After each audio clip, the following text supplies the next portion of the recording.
I'd like to call to order a meeting of the Board of Selectmen, and we can start this evening by inviting Mr. Huggins up for leading us in the Pledge of Allegiance.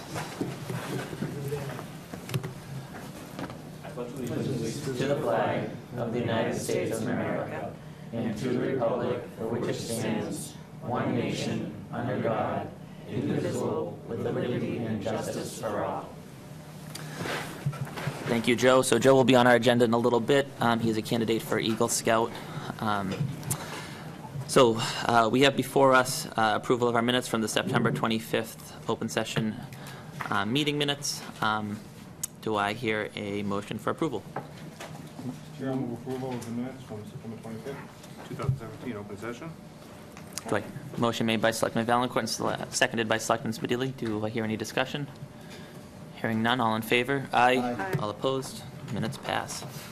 One of the messages I had heard from colleagues was a desire to get an update from our master plan consultants this evening, and so that's on the agenda. I do want to take the chairman's prerogative because we do have with us this evening our town clerk, who insists always on sitting in the seat that obstructs her from view, and so I don't want to forget that she's here because I committed a faux pas the last time she came to visit us, and so I did want to take out of order an update on the open meeting law from our town clerk, Joyce Bradshaw, and ask if she wouldn't mind approaching the podium and giving us that update.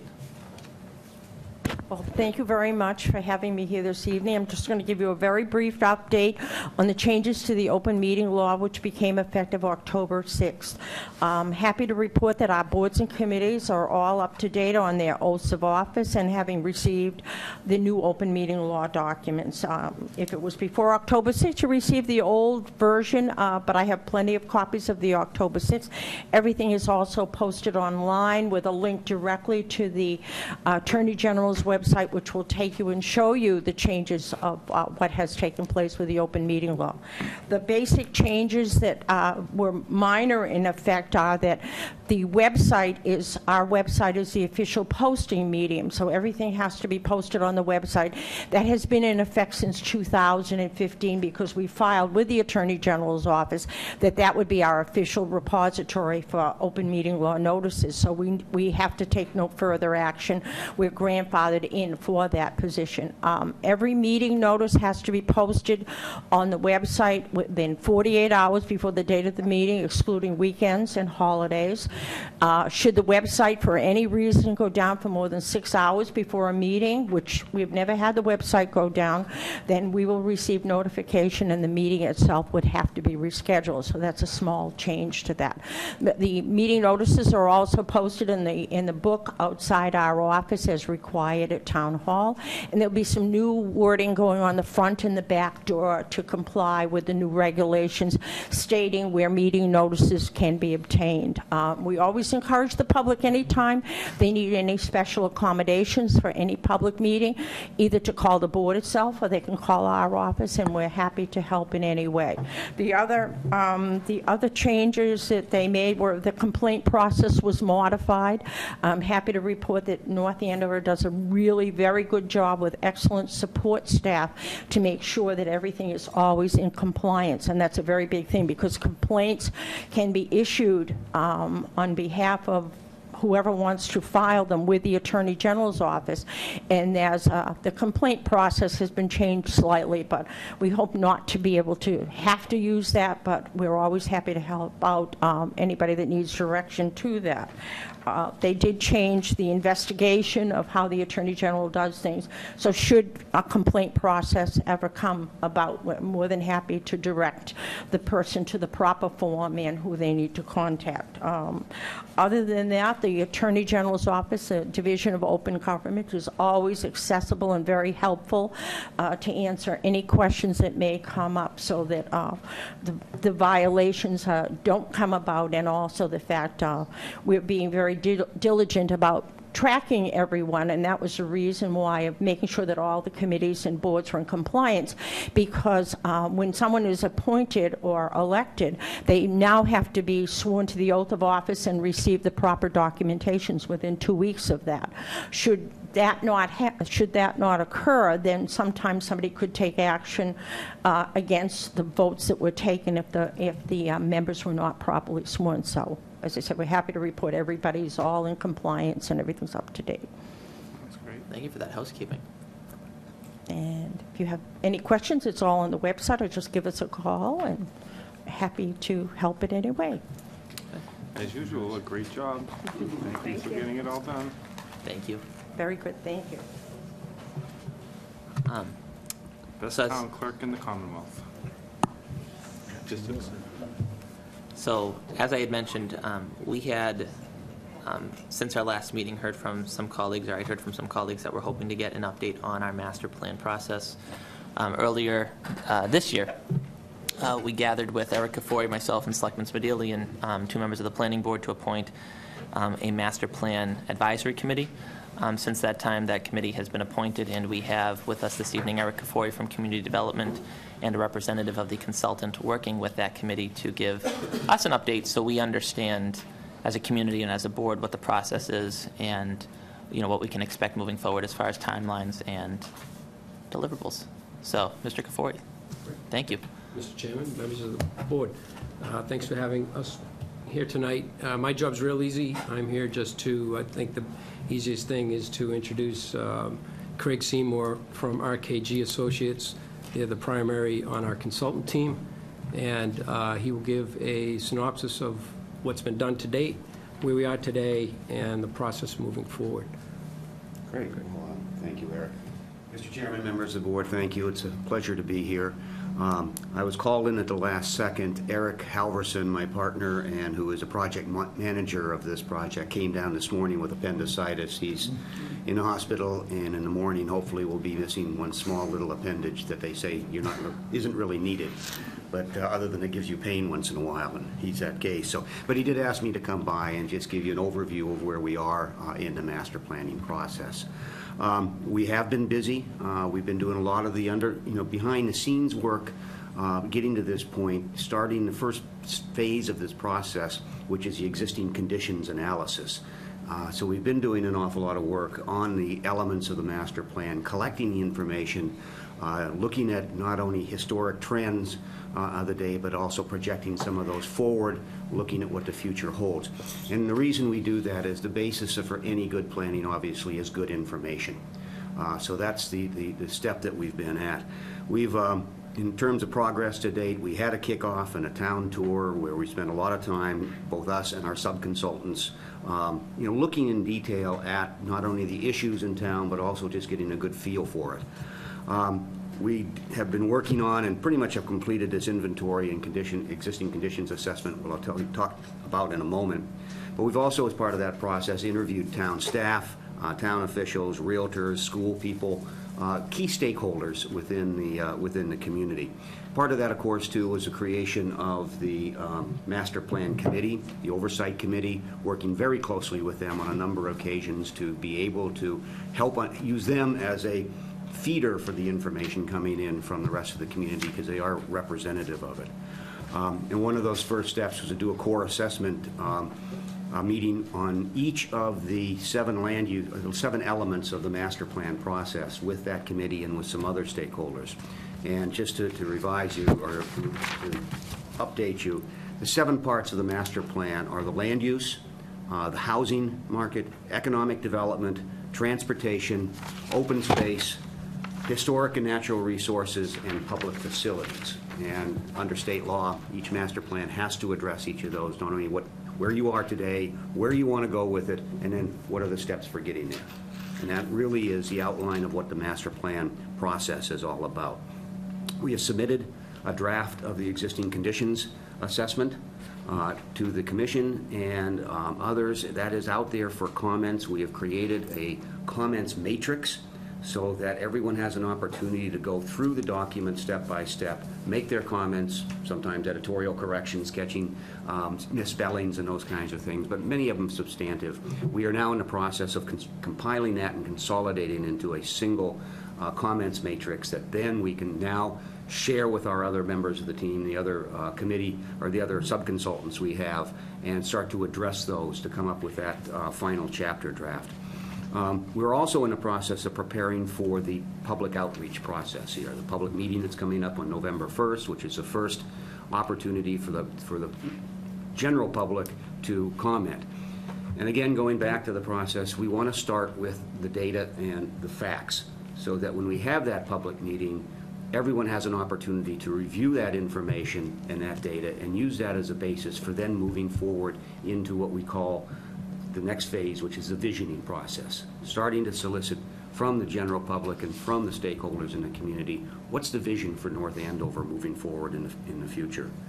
That meeting again is November 2nd. We're going to present the key findings of our report. It'll be it'll be available for public review prior to that.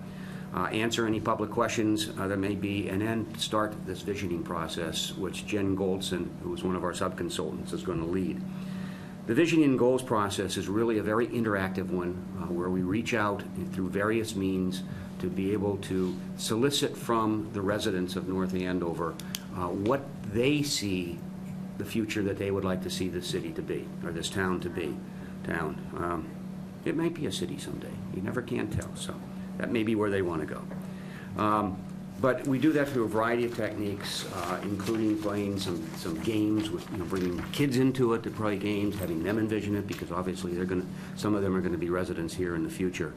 And a face-to-face process of listening to people very carefully, then translating that into that vision. The next step beyond that is to take that information, take the existing conditions, and start the process of coming up with a needs assessment. Here's the gaps between where you want to be, here's where you are today, here are those gaps, and here's what's needed in order to fill those gaps. And doing that, those steps, is the basis, is really the foundation of the master plan. It is the action plan that the town needs to go through in order to achieve what it wants to be. And so we're going to lay that out very succinctly. A piece of that, and a very important piece, which is really where we started on here, what translates that into action is the zoning ordinance. And so we have been in the process of reviewing the existing zoning ordinance, and a very, very important part of this master plan update is going to be an update of the zoning ordinance to make sure that it's the tool, the most effective tool for helping the town get from where it is today to where it wants to be through this master planning process. So that's where we are. I'd be happy to answer any questions as best I can, although I'm not involved in the day-to-day activities of it. Yeah, I have a question. Great information you just provided us in a very short amount of time, but a lot of information. Is that all posted somewhere? Yeah, I mean, is all that timeline, all that information, the process, is that all? Because I'd really like to read through that. I'm looking on our website. I don't see it posted. The Gantt chart, the timeline, bringing it out. Everything. We don't have that posted right now. So we do have, minutes have been posted from the advisory committee meetings, and some documents, the documents that have been held, I believe so yes, it might be in there. Should Okay, be in there. so it might be in the minutes. All right, yeah, it's all great information. I'd like to see it out, and the process, the timeline, all of that posted. So we can And as soon as we review get it. the comments back on this comment matrix, we'll come up with that final draft of it, and that's going to be posted as well. And just a correction, you did say November 1st. It's actually November 2nd is the November public 2nd, forum. I apologize. Now, that will be the only real public meeting? So I'd like to add to that. So the first big public meeting on November 2nd is 6:30 at the high school cafeteria. We expect and hope as many residents as possible come out to that. In recognizing that, having just one night or just a limited amount of time for some of these issues that Craig outlined, we're following up on the following Wednesday, November 8th, and the Thursday after the following week of November 16th. We're going to break those elements of the master plan into more workable amounts, so maybe 4 on one night and 4 or 3 on the next. So we're following it up.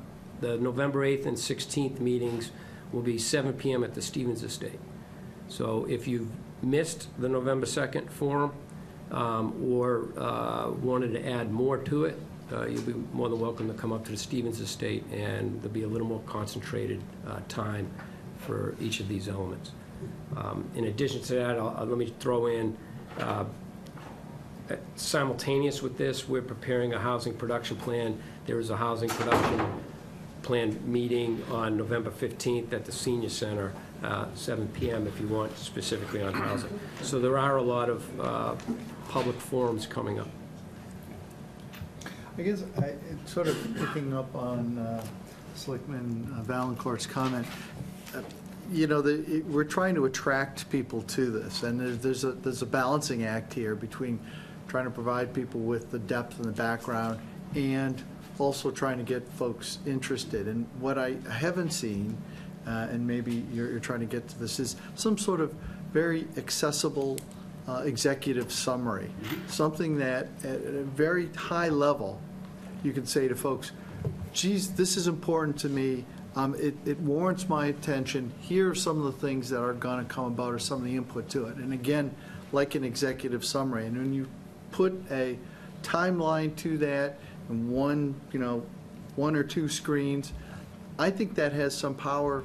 That's also powerful because that's an easy thing for people to connect and distribute. Because we all know, as much as we like to think people are watching this and they read all our publications in town, there are other vehicles for communication. And when you can take something and send that out and say, hey, as a neighbor, I'm interested in this, I think it could be very powerful. Because to me, this feels like we're going to move very quickly from, we've got the concrete in the bags, and we've got the water here, and we've got the tray, and it's going to be mixed, and all of a sudden it's going to harden quickly, and bang, here's the proposal. And so getting as many people involved in mixing that and shaping that is a relatively short window. You're really talking about 3 weeks here. So whatever you can do to help us accelerate that. Jen Goldson, our sub-consultant on this, is highly skilled in the vision process. She has already started that, just starting to ramp it up now in concert. The real kickoff of the public visioning and input process will come in the November 2nd meeting, but it is going to be rolling along. We understand it's a short timeline, and we're going to do our very best to make sure we get as much input as possible, relevant input as possible. Again, that's why one of the reasons we're stressing the existing conditions is having that base of information for people to use as a starting point, so we don't have to keep going back and reinventing or retelling the same story over and over again, which is one of the things that bogs down the master planning process in a lot of communities. If you don't start with a good foundation, it's hard to keep moving forward. So you referenced a short timeline. Can you just recap for me what the timeline is, maybe with a couple of key milestones? So the as-is inventory is done. The vision, the to-be vision is slated to be done when? Do you have like a target date for that to be done? October, starting late this month, November. But I think if I'm correct, the visioning, so the report of the visioning that'll be ongoing and will come out actually in the early spring or late of next year, correct? Early spring. Yeah. So as is, Yeah. but as I understood, the next step is the 2B and then a gap analysis of what needs to be done to get to the 2B. So, but you're going to not publish the 2B until the end. And the gap analysis. I'm trying to. I'm sorry. I think in terms of. So the visioning will be presented in the spring. More public forums to review the visioning. The final report is due at the end of June or into July. The new master plan deliverable end of July or summer. Yeah, okay. Early summer. June, July. But in there as well, Eric, is the document gets to the planning board through Yes. the advisory committee in draft form, not in final form. Because Correct. ultimately, they have to weigh in. Ultimately, under the statute, they're the responsible party. So they're going to get a document which may be whatever percentage we want to put on it, but represents, 80 to 90% of the final product, and they begin to, through public meetings, add their own commentary to that. Correct. Have you talked to the planning board about, sorry, I didn't, talk to the planning board about what they're going to do as it relates to that? Are they going to talk about it at So- 1, 2, 3, 4 meetings? I believe, it's not tomorrow, but the meeting after that, there's a report to, is that correct? The planning board. So the planning board is, starting to get its report directly from the consultants, not only on this, but on the preliminary zoning, comprehensive zoning review. And I believe the anticipation there is that there'll be a series of discussions or planning board. It's a parallel process we're trying to maintain in order to get through this in the most effective manner possible. So we are keeping the planning board informed as this process, as a master planning process, the visioning process goes. They will be involved and be an integral part of this. So when it comes time for their formal hearings or discussions of the master plan, it's going to be very well along. They're going to be familiar with it. The public input will have been obtained at that point in time. So again, so they're trying to avoid the amount of repetitious work that may have to be done on it. And at the same time, the zoning will be starting to be crafted so that they have a good understanding of the implementation steps necessary to make it happen. I would like to add that, so in line with the executive summary that you mentioned, the advisory committee also meets right now every other Thursday, which is also open to the public. And if the public wants to come in and talk about any of these issues, they're free to do that with the advisory committee. But the advisory committee, in the same way, asked that an executive summary be prepared and would be posted at the same time the draft, the final existing conditions report gets posted. Having seen the existing conditions report in draft form, there are key findings that they have in kind of bullet form, if I'm not mistaken. And we thought, well, just grab those. That's a good executive summary as to where we are as a community. It's, I think, pretty easily readable. So that is a request that had been made by the advisory committee, and we expect that to also post out at the same time when the full report, which is rather involved. I want to say this is 120-something pages of existing conditions, and it really gets into where we are as a community. Some information may surprise people. Hopefully it will, but it's all good. Can I suggest just to the points that, so on the homepage, we have a link on the front of the homepage for the Master Plan Advisory Committee. It seems like it would help to put more than just a link with a description of the group, but material on that same link right on the webpage. So that timeline that gets us to the summer being one. Or even on that page, I'm looking at the Master Plan Advisory Committee page, even on that page, if it's available, instead of having to weed through the meeting minutes to get that information, if we could have, that Gantt chart or a summary of that Gantt chart with the steps and those 7 key elements that are involved in the process, I think that would be immensely helpful. And understanding that, these are living documents and all the dates may change a little bit or whatever, but at least we have something out there that we can kind of work towards or talk to, because there was a lot of great information shared here tonight, and it seems like there were a lot of points that I'd like to be able to study and at least look at. So. Can you elaborate a little bit on how you're planning to conduct these public input sessions? Are you going to present some overview of the as-is conditions, for example, or is this just the public saying, here's what I'd love to see, without any kind of background, or just? As I understand, again, I'm not doing it on a day-to-day basis. That was Eric's role. I know on November 2nd, we're going to start with a overview of the existing conditions, looking at basically on an element-by-element basis and summarize, here's where we are. Here's the population, here's the trends in that population, here's the incomes and those types of things. Here's the amount of land, the types of land uses by acres that there are and how that's changed over time. Here's the population and economic information. So we'll have that and talk in the general public with that information. That will be summarized and available for any other, for the future meetings going forward as other people get involved with it and as people who are involved in that public process begin to, look at that and participate in that visioning process. I don't have the details of how the visioning is going to exactly take place. That is something that's being worked out now with our subconsultant and with the committee as what is the best way to try to maximize the amount of input and involvement in a very productive way with the general public. Yeah, in discussions at the advisory committee, I anticipate that there'll be stations, so you break out, that'd be a relatively short presentation, so we do get into plenty of time for people to go to say each of these stations, and at those stations will be members of the consultant team and members of the advisory committee, each to kind of foster discussion. There'll be also presentations at those stations relative to, say, transportation, open space, economic development. So it'd be very interactive. Jen's outlined some. She's has certain, I guess, tricks to get people engaged and, and elicit comments from them. So it's definitely a lot of interaction with the residents, because ultimately that's what this is about, is getting the residents' impressions and guidance. I thought that this process at this point was supposed to be to solicit general feedback as opposed to kind of leading them down a direction. We're not leading them. No? No, we're not leading them. It's just, here's the information. Okay.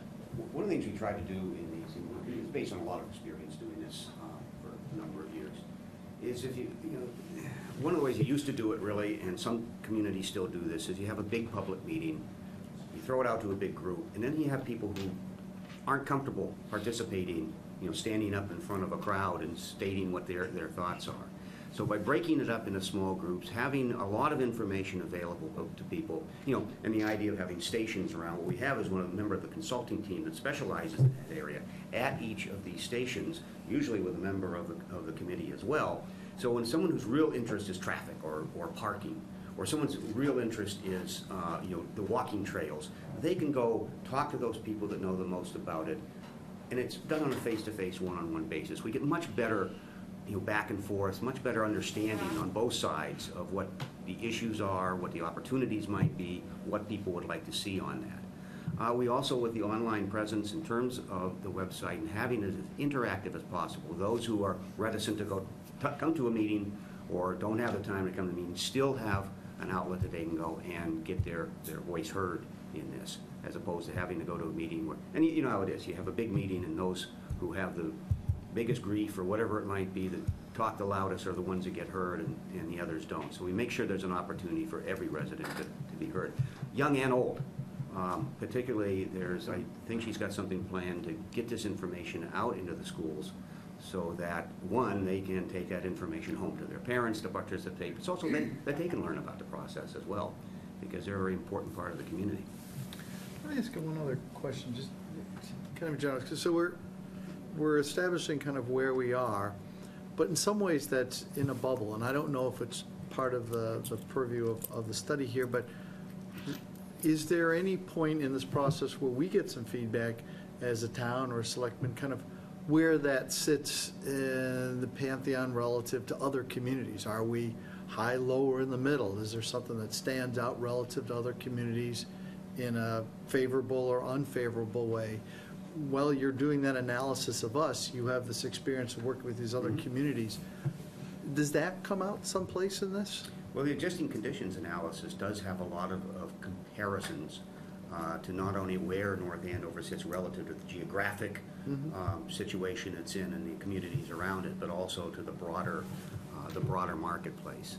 So in terms of growth and in terms of the economic values and the trends, it definitely compares that information. So you have a relative sense of the performance of the community to date, and then moving forward through the visioning process, that's where an awful lot of that information comes through, where people say, oh, well, we want to be like them, or we don't want to be like this community.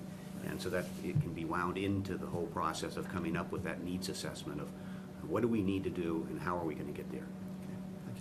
I would emphasize the word relative. It's not as much, there's clearly a lot of data, but there's also a lot of narrative, right? This is what we have today. We have these departments. That's a statement of fact. So the existing conditions report is attempting to take a factual snapshot of who we are today, land use, operations, and those kinds of things. And so, although there is some data in there, it's not necessarily that, the result is not a comparative to, say, a cohort of 5 communities or 6 communities. Yep. It will allow folks to jump off that, maybe into that arena, but that's not the intention of the existing conditions report. It's intending to be a jumping off point for a dialogue about, if you were this community today, where do you want to be? Do you want to be the same in these areas? Or do you want to be different, and in which ways you want to be different? How do we get there? Are there any of these 7 areas where we feel we're lacking sufficient information to understand our existing conditions. And I asked specifically because I'm thinking about the meeting we had, the last meeting we had where we had our chief of police in to talk about collecting data around the traffic conditions in town. And the fact that he's getting some new equipment and able to collect more data that we could then analyze to think about speed limits and so forth and how to address some of the traffic concerns. So that leads me to say we don't necessarily have that data yet because he's getting new equipment and collecting it. So for transportation, as an example, does the existing conditions, do we have adequate information, I guess, to paint an accurate picture of the existing conditions? If there's a condition so that might be a little micro, but not the question is a micro, but I mean the example, I get right? the way, So if there's an existing condition which we are not currently doing something, then it'll say. No data. And through this We're not comments currently doing matrix that we've created, that is where if there's gaps in the information, that's where that's coming through now. And I personally haven't reviewed all of those comments yet, so I can't answer that directly, but that's where that would stand out. And if that is an issue, then that's something that we can then move forward with as information we Where is need. that comments matrix is internal to RKG? It's internal now. We are now reviewing the comments being made by the stakeholders and by the committee members. We're now in the process, immediately in the process of compiling that, summarizing it, going back to our consultant team to see who's going to respond to what, and come up with that in the next very short period of time. That's a task we're actually engaged very, very heavily in right now. So it would seem to make sense to take our web presence as it relates to this outline in executive summary. I would certainly say the existing condition shouldn't first be presented at the meeting, but should be made available by link on the website if possible. We're hoping at least a week before. That'd be perfect, so that at least folks can have an opportunity through advertising for the first session to look at the existing condition reports, because it gives them a baseline, an executive summary, and anything you can do relative to a timeline link to the web would be helpful. Sounds like that makes sense. And you said that people who can't go to these public meetings will have an opportunity to provide input through some electronic means. That's right. So a link to that on the website as well, once that's ready and available to Yeah. collect input, I guess. Yeah, I think we want to use something similar to the reported system we have. What's important in these kinds of feedback is we don't want blank, Yeah. Yes, I think that makes sense. you know what I mean? You'd want to be able to identify an email and a property address associated with a comment, because if folks are showing up to meetings and we know that's the case and they're signing in, Yeah. having sort of open-ended survey-style responses can be a little less productive. So we can use our existing Exactly. reported system and provide a sort of a copy of that for folks to be able to log in and provide their input. Now, you had mentioned earlier, Eric, the every other Thursday meetings of the advisory committee. That is not a recommended venue for people if they want to weigh in or they want to attend. I mean, They're public meetings. But as far as offering public comment, is that? It is a public comment period at the end of the meeting, so Okay. what's it showing me? Okay. And if I can just put a plug in for this is an important part of the outreach as well, because we are on TV tonight. People tend to watch this meeting, you folks, more than they watch some of the others perhaps. So please, if anyone's interested in the future of North Andover, please participate. Great. And I'll answer that, again, pay attention to Lynn Wood's agendas as well, that'll be on them as well. So there are multiple occasions for people to come in and participate. And you'll start seeing signs like this posted around town. Yeah. Are they up already? straightforward. Yep, see 'em. Oh, good. Yeah, we hand them out. As long as they don't get lost with all the other signs around town. But They handed out the blue flyers. I mean, stands out. they've been giving stuff to the Merchants Association, to the Farmers Market. I mean, they Right. certainly not for lack of advertising. We have to bring that up in the sign ordinance. I was going to Sign say, ordinance, comment that on signs as yeah, part of that is the up there. visioning process. How do you feel about signs? I will put a plug in for the advisory committee, which has been doing an exceptional job. They're really trying to get innovative of reaching out. They've gone to parent-teacher groups. Schools have been very helpful in terms of facilitating that. They've gone to, I think they're trying to get to the seniors center and some of the assisted living facilities to make sure they get the elderly population, and even into the high schools. So the principal, Jackson, and Superintendent Price have already worked with one of the members to start engaging students. So it's been great. Thank you. Any questions? Thank you, Eric. Thank you, Craig. Thank you very much. We wish your colleagues well. Thank you. So the next item on the agenda is our upcoming meeting calendar. So in our packet, we have through June of this coming, or I should say June of 2018, our scheduled meetings. Of course, this can change if the board so chooses, but before we choose to move forward with this, are there any dates that stick out? Or I guess, again, it can change, right? If people's schedules change. So avoids the holidays as best we can, a little bit of a challenging holiday schedule. We would be moving to the tax classification meeting on November 13th, which is several weeks early. And it gives you 2 meetings in December before the Christmas holiday to make sure that you can deal with any license issues, because I know the annual licenses become a little bit challenged. The December 4th meeting would also be the 5-year financial forecast as part of the budget kickoff. But I think Laurie's done an effective job of staying within our calendar, our charter, and some of the challenges with holidays. Great. Then the final announcement, well, I should say that the next announcement from me is that I spoke with Chairwoman Amy Mabley of our school committee.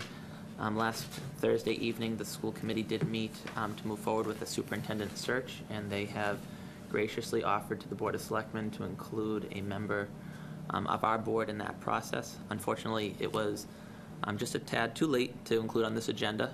The plan for the search committee is that they would meet on October 24th.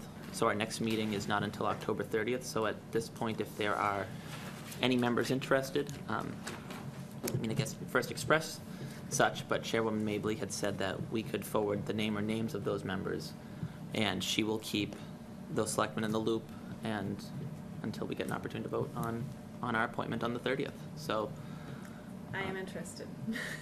well, Having children in our schools and being a PTO president for 2 years, I am quite interested in serving on that committee. really no background. That's something that, if members want to think about that, they can.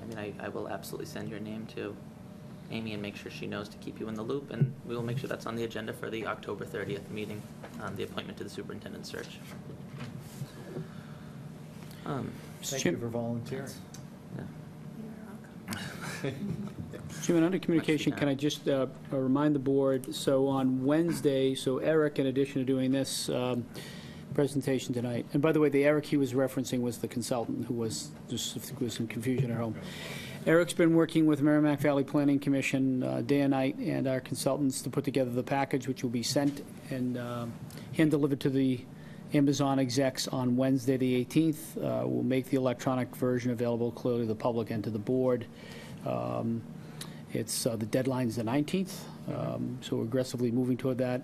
Phil, he's working really hard to make sure that the package represents not just North Andover, but what we're identifying as the lower Merrimack Valley, with needing to differentiate ourselves to a certain extent. I think you'll be impressed by the video that goes along with the supporting written material as well, and certainly the board will get that. They have a few more hours to GM in before they can actually get that rolled out and overnight it off to the Amazon. But I think the board will be very impressed with the package and how it represents the community, and really could be used for a tool as we move forward with soliciting other businesses to the region. It's a really neat package. So he's been working diligently to that end, and we'll have a copy to you by midweek. Now, at the beginning, you talked about that meeting with the Amazon executives or just sending it off? No, it gets delivered to the Amazon executives. So are they local? No, that's in Seattle. Eric's going to see. No, Eric's, the package, he tried, by the way. The package is being delivered to Seattle, hand-delivered to Seattle, once it flies first, to the Amazon execs on Wednesday. The delivery person? Yes. Hand delivery, not Yes. Eric. Okay, very good. No, not Eric. If that was the case, I would have gone, but yeah, I would have taken that, I would have taken that hit for the team, but no, this will be delivered in that way, but. It's the way you express it. Yes, I apologize, but it'll be delivered, and you'll get a copy of that package as well, and probably some of the background in terms of how we're delivering it, what the theme is, but it's very positive. We've got a lot to offer. Thank you. Any other updates from our communications from the board? A couple things coming up. We've got, on October 21st, we've got the Knights on the Run 5K road race. The registration's still open. The money goes, or the proceeds go to benefit the North Andover Athletic Association, and the website is knightsrun5k.com. And also, the North Andover Booster Club has their annual casino night coming up on October 21st at 7 p.m. At the Salvatore's in Lawrence. So a couple events coming up that benefit local nonprofits. Can I just add that the Knights on the Run has a kids run that's shorter than 5K for elementary age kids, and there's a contest between the elementary schools for participation, with a trophy awarded to the school with the most participation. So I know that's That sounds like a coveted trophy by the elementary school set, so bring your kids to the kids run. Any final word? No? So we have this evening, as I mentioned, when we did the pledge, we have Joseph Huggins here with us this evening, an aspiring Eagle Scout who has actually come to speak with the board and has a presentation planned. He's proposed 3 different locations for the Little Free Community Library. So, Joseph, thank you for coming. Well, thank you for having me. Just before I get started, I have these packets with some information about the project. Thank you.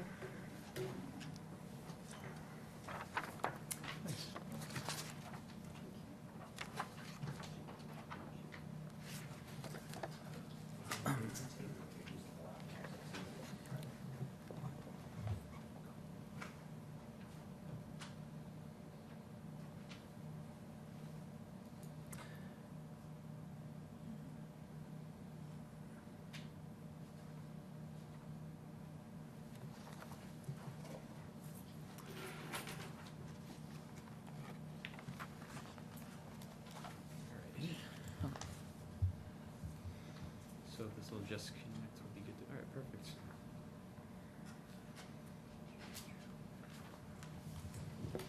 All right, so my name is Joseph Huggins. I'm a member of Troop 82 in North Andover, Massachusetts. I'm currently a Life Scout working on my Eagle rank. My Eagle Scout project is titled the Little Free Community Libraries. And we have some images right there. So essentially, a Little Free Library is a small box. Well, it's not showing the entire thing. Anyway, so it's a small box, resembles a birdhouse is the way I described it, and it's a way for members of the community to donate books, movies, other forms of literature for members to share and donate. It's basically a library, but more of like that unmanned honor system principle. I plan to put them in areas of high foot traffic, and the locations I chose were Drummond Playground, McAvoy Fields, and Reynolds Fields. And those are all areas that have play structures, high areas of foot traffic for not just general public, also children. It appeals to that area, develops more of a sense of community, introduces that sort of theme of reading and just conversation starter that I think would be valuable to adding to those areas, just another interesting sense. So I have, in the packets, I provided some basic dimensions of what the libraries are going to look like. They're not incredibly large, but at the same time, also not sort of formidable, but just a nice, easy addition to that landscape that would already be right there. So, and like I mentioned earlier, the 3 locations that I'm planning to install them would be Reynolds Fields, Drummond Playground, and McAvoy Fields. Reynolds Fields, as you can see right in this area right here. In that area, there's a flagpole and a memorial plaque, as well as a bench, and the sidewalk runs down the length on the Johnson Street side. So I know that the DPW director requested that it be at least 8 feet away from the sidewalk, so that's exactly where I'll plan to install that one. McAvoy, on this side, the Sutton Street side, there's that parking area and the gravel walkway area over near the restrooms leading down towards the playground area, and in that area is where I plan to install that one. And then Drummond Fields, that one will just be over near the playground entrance, right outside the fence, not within the playground, but more at that entryway where everyone sees what's going on right there, right at that central area. So that wraps up that essentially. I plan on asking for donations of all the materials from local home improvement stores such as the Home Depot or Lowe's. As part of the Eagle Scout requirements, requirement 5, I believe it is, it's my responsibility to lead the execution and construction of the project. So I'll supervise a team of scouts and some adult leaders in doing that. And that'll wrap that up. And I hope to have it started hopefully late November, and that's the projection so far. In the packet, I also provided a list of the phases of the projects, and those are also phases that I was required to list out in my workbook, and those are the ones that I'll stick to following throughout the course of completing the project. How are you going to secure them to the ground? Are they going to be in They're going to be mounted on cedar posts, and then we'll pour a concrete foundation. Very cool. What's the lifespan of one of these, or do you anticipate? Because I assume you're not going to maintain them. No, the plan is to ask for residents to serve as kind of like lookouts or kind of just keep watch over the libraries, to supervise them, maintain them. If need be, I can always be there to keep them up, but they would be responsible for making sure that they stay stocked with a decent amount of books and making sure that they're in good shape. They should be built well. I expect them to last a long time, and if major maintenance needs to be done, I can take care of that along with the residents and other people. Well, that answered one of my questions about kind of like security and keeping up with them, and I'm glad you said that you're going to have some people that will do that. Great. Yeah. When's your 18th birthday? August 31st, this coming August. So you got enough time. I do. You gotta stay regimented and stick to it, but we should be all good. The Drummond Playground is going to be renovated. I'm assuming that you would just be in touch with the town in terms of the placement of it, make sure that's not going to be a problem with whatever renovation happens. I don't know if the boundary, the fence would change or whatever. I assume it would be the same, but just to make sure. Yeah. Just to make sure. There is an active committee right now talking about the renovations, right? Maybe you should go to them and, if you haven't already, and just speak with them and let them know what your plans are. Keep them in touch, right? I think this is a great idea, though. I love these. I love when I find one. So. Yeah, they're already. Yeah, they're already. Above town. There's one at the youth center, I believe, and the other one I'm not sure. I don't know if it's Middlesex Street. Yeah. Yeah, Middlesex. Yeah, And outside Franklin, yeah. yeah. They're popping up. So Yes, here. Good luck. Thank you very much. Statements? Sounds like a good project. I'm looking forward to starting work on it. And I walk by the Drummond one every day, so I'll volunteer to keep an eye on that one. for you. Fantastic. So this does require an action from the board because Mr. Huggins would like to install these on town property. I would need to hear a motion. I would Right. move approval as the mother of 2 Eagle Scouts. And good luck to the parents, because they're usually ones who keep you on track, but you sound like you're ahead of the game, so that's good. Motion made by Selectman Smedili, I'll second it. seconded by Selectman Valencourt. Any further discussion? Hearing none, all in favor? Aye. All opposed? Congratulations. Thank you very We much. look forward to it Thank you. being completed, so good luck. Great. Thank you very much. Thank you for having me. The next item on the agenda is we have 3 appointments this evening to the Poet Laureate Committee, the Council on Aging, and the Festival Committee. So perhaps our appointment subcommittee can speak to these 3 names. Well, once again, it's really been exciting interviewing these folks and seeing kind of the enthusiasm that all these people bring. Our first is a reappointment. Karen Klein is our Poet Laureate Committee, and she brings wonderful experience, and so we're very happy to have her.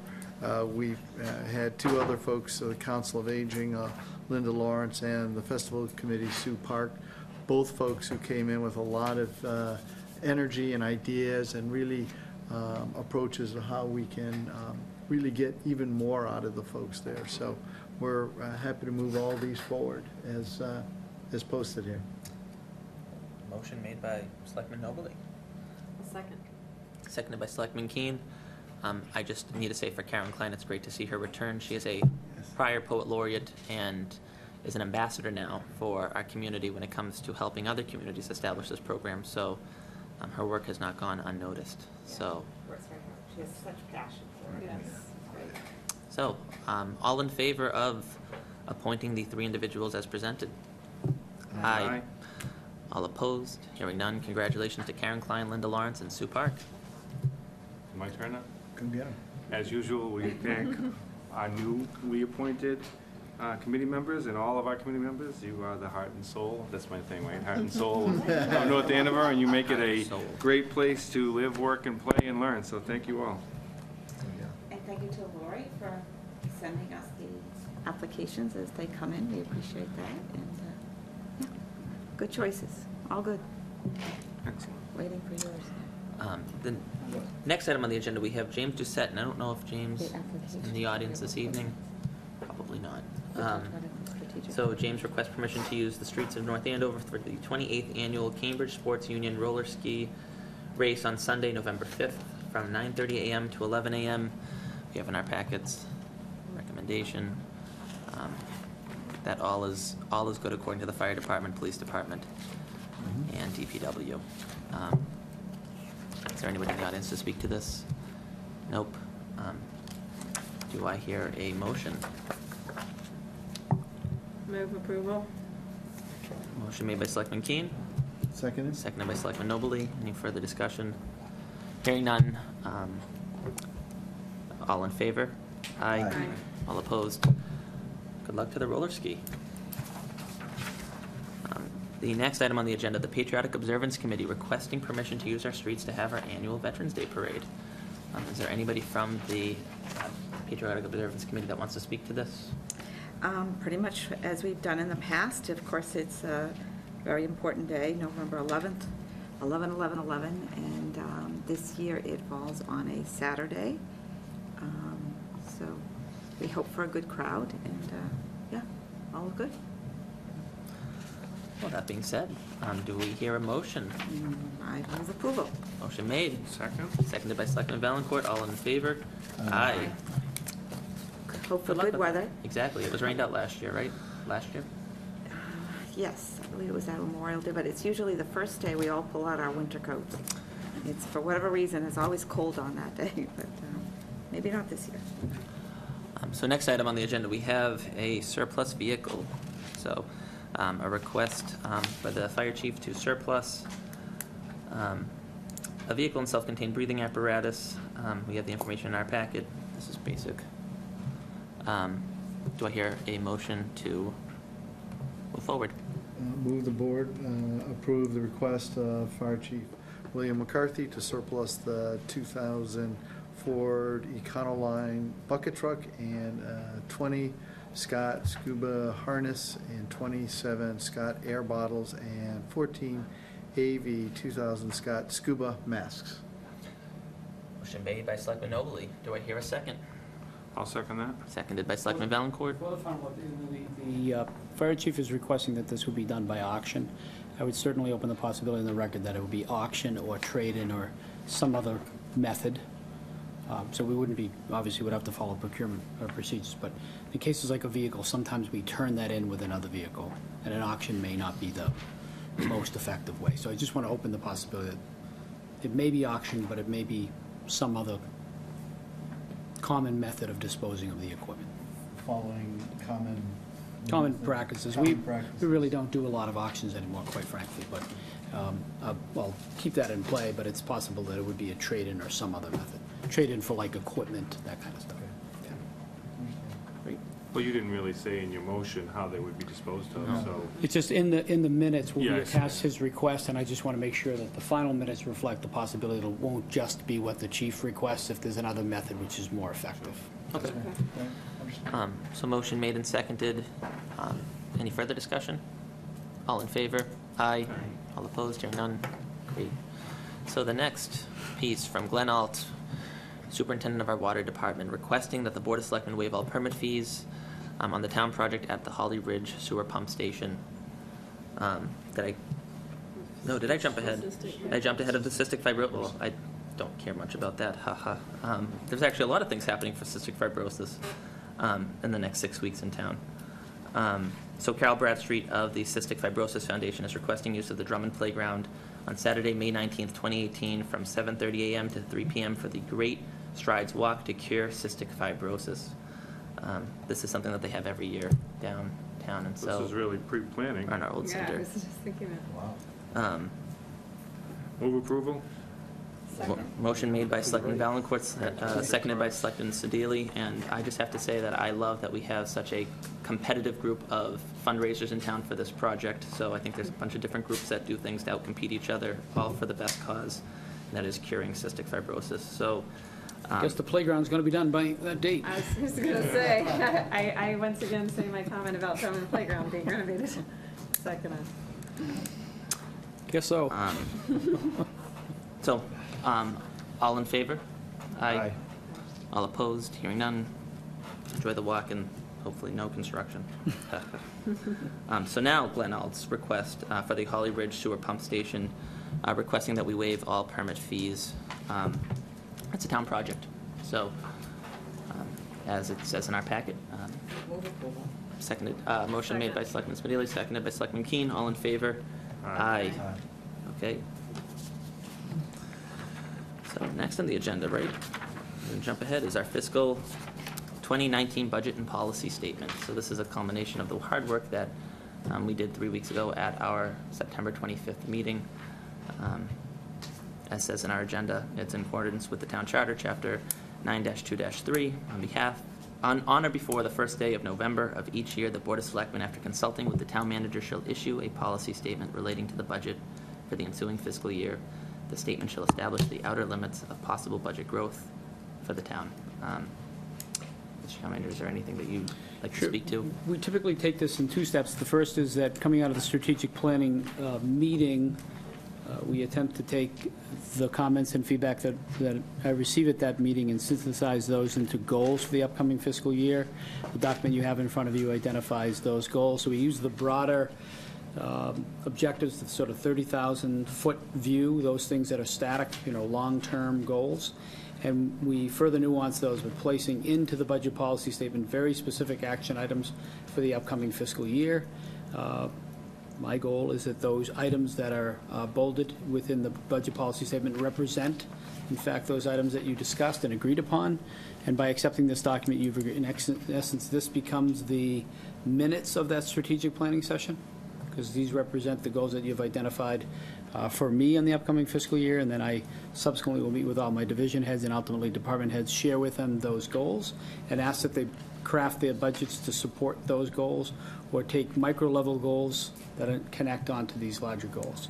At the October 30th meeting, I will provide you with sort of a continuation of the same document, which will include about 15 pages worth of financial information and ultimately a number, a percentage that I expect to recommend to the various departments to include in next year's budget. So we typically do this in two steps. The first of these goals. The next is to provide you with broader financial information at the next meeting, which will, I'm foreshadowing, will end up leading to budget increases between 3.5% and 4% next year. Thank you. I'd like to specifically call attention under community development, the prioritization of the town hiring a full-time mental health and social services professional. So I know that this was a very deliberate process for members of the board and from the town manager to research what options we have before us to address what in some areas of this community is a growing need, while also making it versatile enough to address a permanent need when it comes to how we as a municipality respond to mental health issues among our residents. Specifically in mind right now, the opioid crisis, but there are a lot of different angles that can be approached. Thank you to our friends in Andover for providing guidance as well on that one. So thank you for that, and thank you to the board for prioritizing that as well. We do need a motion to approve Mr. Chair, this I'll move the statement. Board of Selectmen approve the FY19 budget policy statement as presented. Motion made by Selectman Valencourt. Seconded by Selectman Nobley. Any further discussion? Great job, Bill. Thank Yes, you. I think it's great. I was very pleased to see everything we talked about come together. It's very thorough. Thank you. Busy year. So, all in favor? Aye. All opposed? Hearing none. Thank you again. Lori, I'm sure that was a lot of work keeping track of those minutes. So, With that, the final item under the consent section of this budget is the winter parking ban. Mr. Chairman, so we have had a tradition, I guess we'll call it a tradition, of establishing a winter parking ban, and as I read social media post after social media post, warning of a horrific winter, which I don't buy into at all, but we've had a tradition of a winter parking ban, dates back many years, where typically December through as late as March, we have very specific rules on the road to make sure that our DPW equipment can get out there, plow the roads. It's typically not for salting and sanding events, and that our public safety folks, specifically our police officers, can manage that in a way that to make sure we get on the roads, at the same time sensitive to some streets around town in terms of where, parking availability is. I think coming out of last year, we indicated that we wanted to spend a little more time to try to understand a way to shrink the season. It'd be ideal if we could shrink the snow season. We're not so fortunate on that.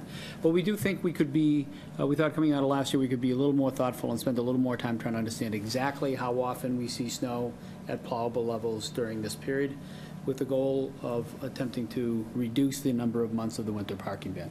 It doesn't mean that the DPW and the police department can't call a ban if we had a, God forbid, an October storm as an example, but we do recognize in a lot of neighborhoods, it's just difficult. They may have 3 cars in 2 parking spots, and rather than finding exemption after exemption after exemption, try to be a little more thoughtful about how we approach it. So meeting with the DPW staff and the police chief, spending a little bit of time looking at historical experience. What we're recommending is that ban begin on January 2nd. That eliminates the need to get into a conversation about the holidays that come up in December.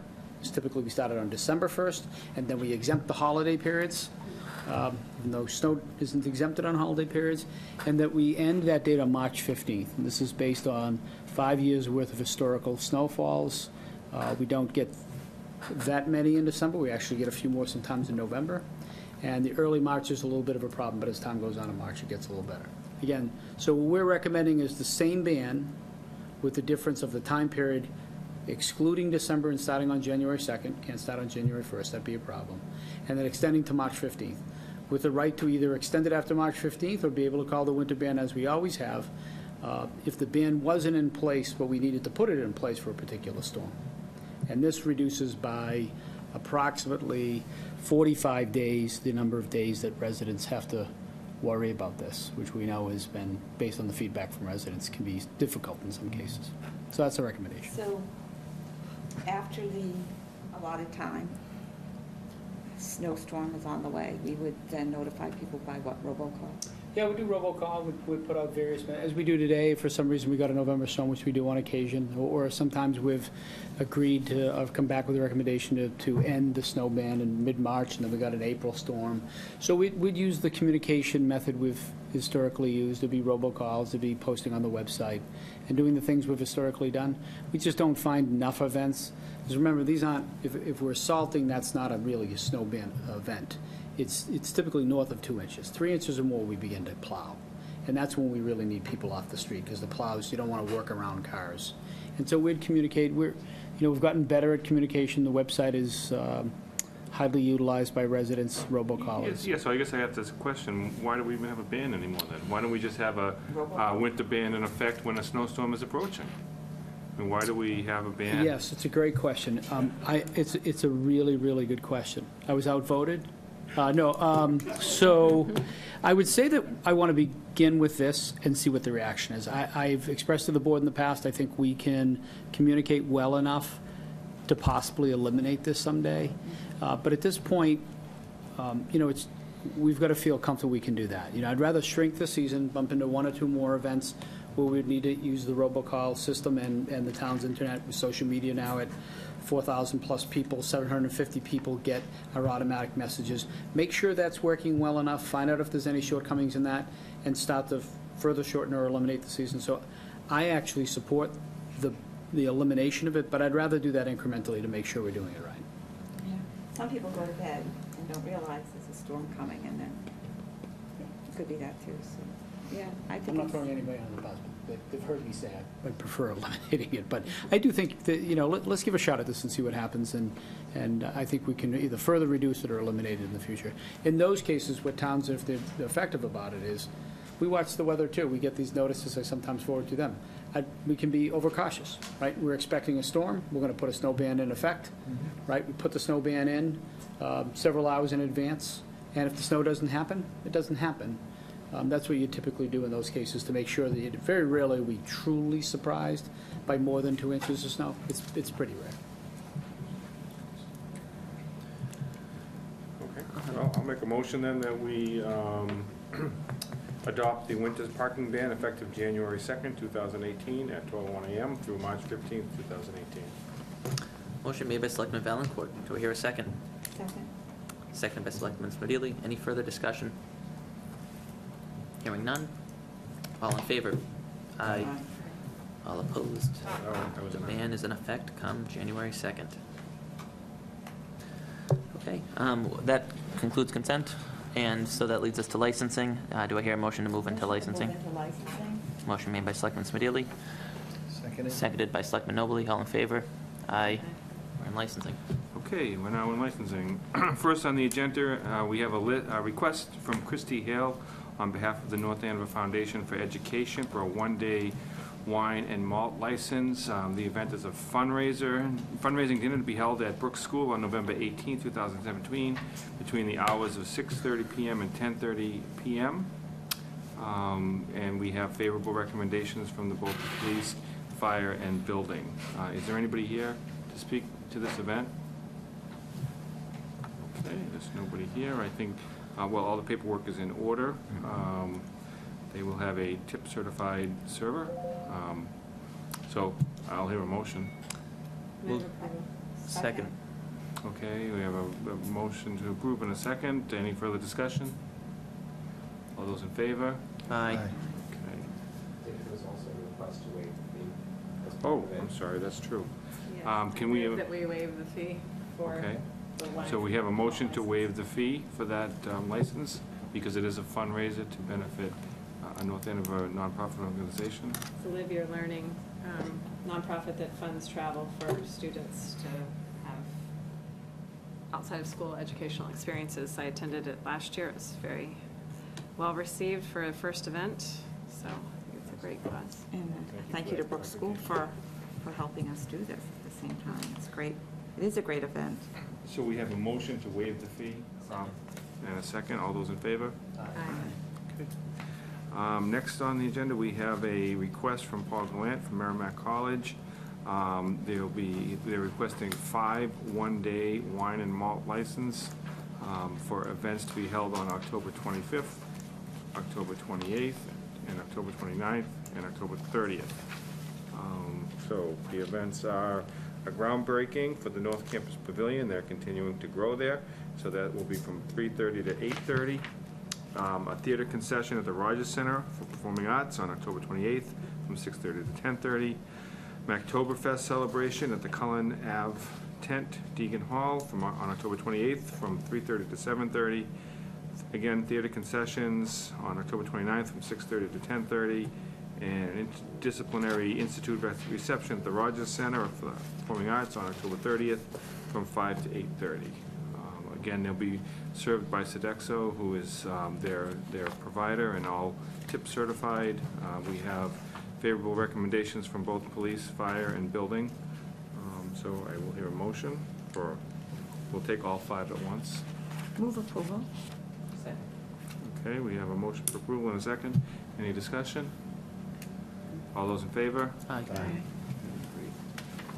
And then the last one on the agenda is a request from Michelle and Paul Anderson, a request a one-day wine and malt license for a baby shower in the tent at Smolak Farms on October 22nd, 2017, from 11 a.m. to 3 p.m. So that's a day event on the Sunday.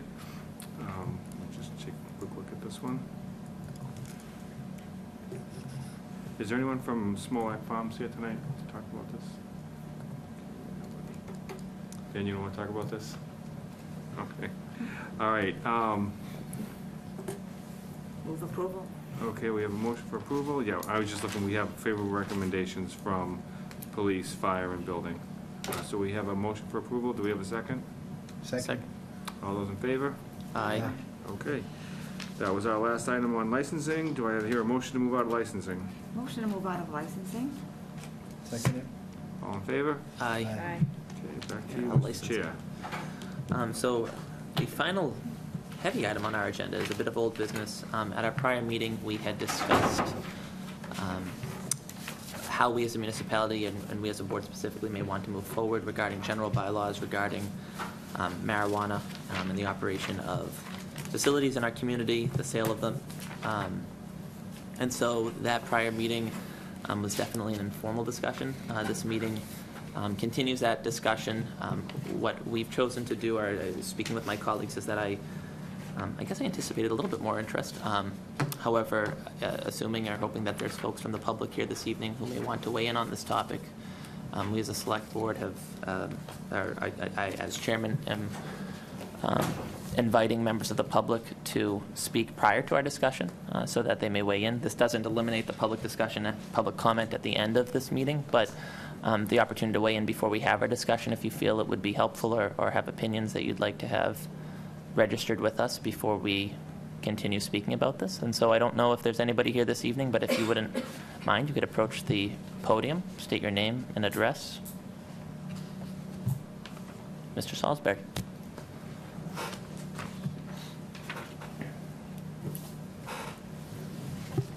Good evening. My name is Charles Salisbury. I live at 301 Johnson Street, and I had the opportunity to sit where you sit now for about 10 years in the 1980s. So I understand kind of what you're up against. You're trying to help a community define itself and find that there are many different issues that have to be dealt with. I want to cover two tonight, and I guess I'll excuse Selectman Keene and Selectman Nobley from the first part of the discussion because they didn't enter the scene until March. But I'm surprised to see here we are 1 month shy of a year from the November election that defined and changed the marijuana law in Massachusetts.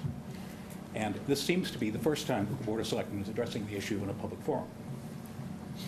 Other towns have treated it quite differently. As a matter of fact, despite the fact that the law now allows things that weren't available before, such as growing marijuana, using it without penalty, there is a large segment of local option control that was defined in the original law as written by the pro people in November of 2016.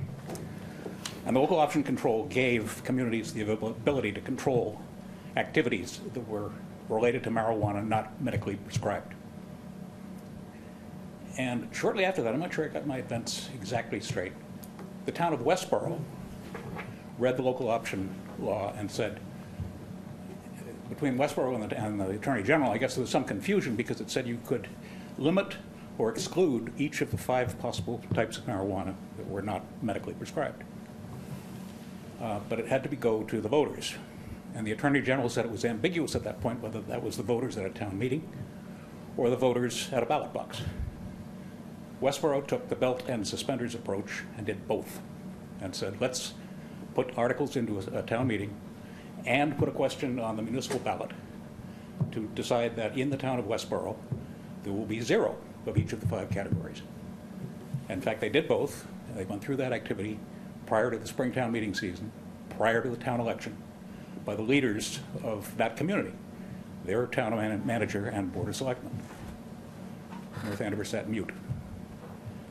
January saw the Mass Municipal Association discuss it widely. Again, North Andover goes mute. For the election itself, some 90 communities across statewide of the 351 voted against it. And since that time, more than 30 of them have acted to exclude it from their community, saying it's not necessarily an activity that benefits the image that the community has. And frankly, I'm concerned that North Andover has not taken that step. You're now getting to the point of finding it, and I would hope that laid in front of you as you deal with this issue is your ability to compare North Andover with the other communities and what they've done. Of the 30 communities who have changed things, there are, for example, the town of Linfield, Mr. Manager, you have some familiarity with it, that did exactly that for its Springtown meeting season and its municipal election and turned down marijuana quite decisively. Mr. Chairman, the city known as the town of Methuen has done something within the last month to accomplish the same thing. North Andover ought to be looking at that as it is being force-marched through with the planning board, trying to make optimal use of the 1600 Ogden Street facility. And it ought to do that because their success is in fact our success, but their success with this particular product is not necessarily going to benefit North Andover. As it turns out,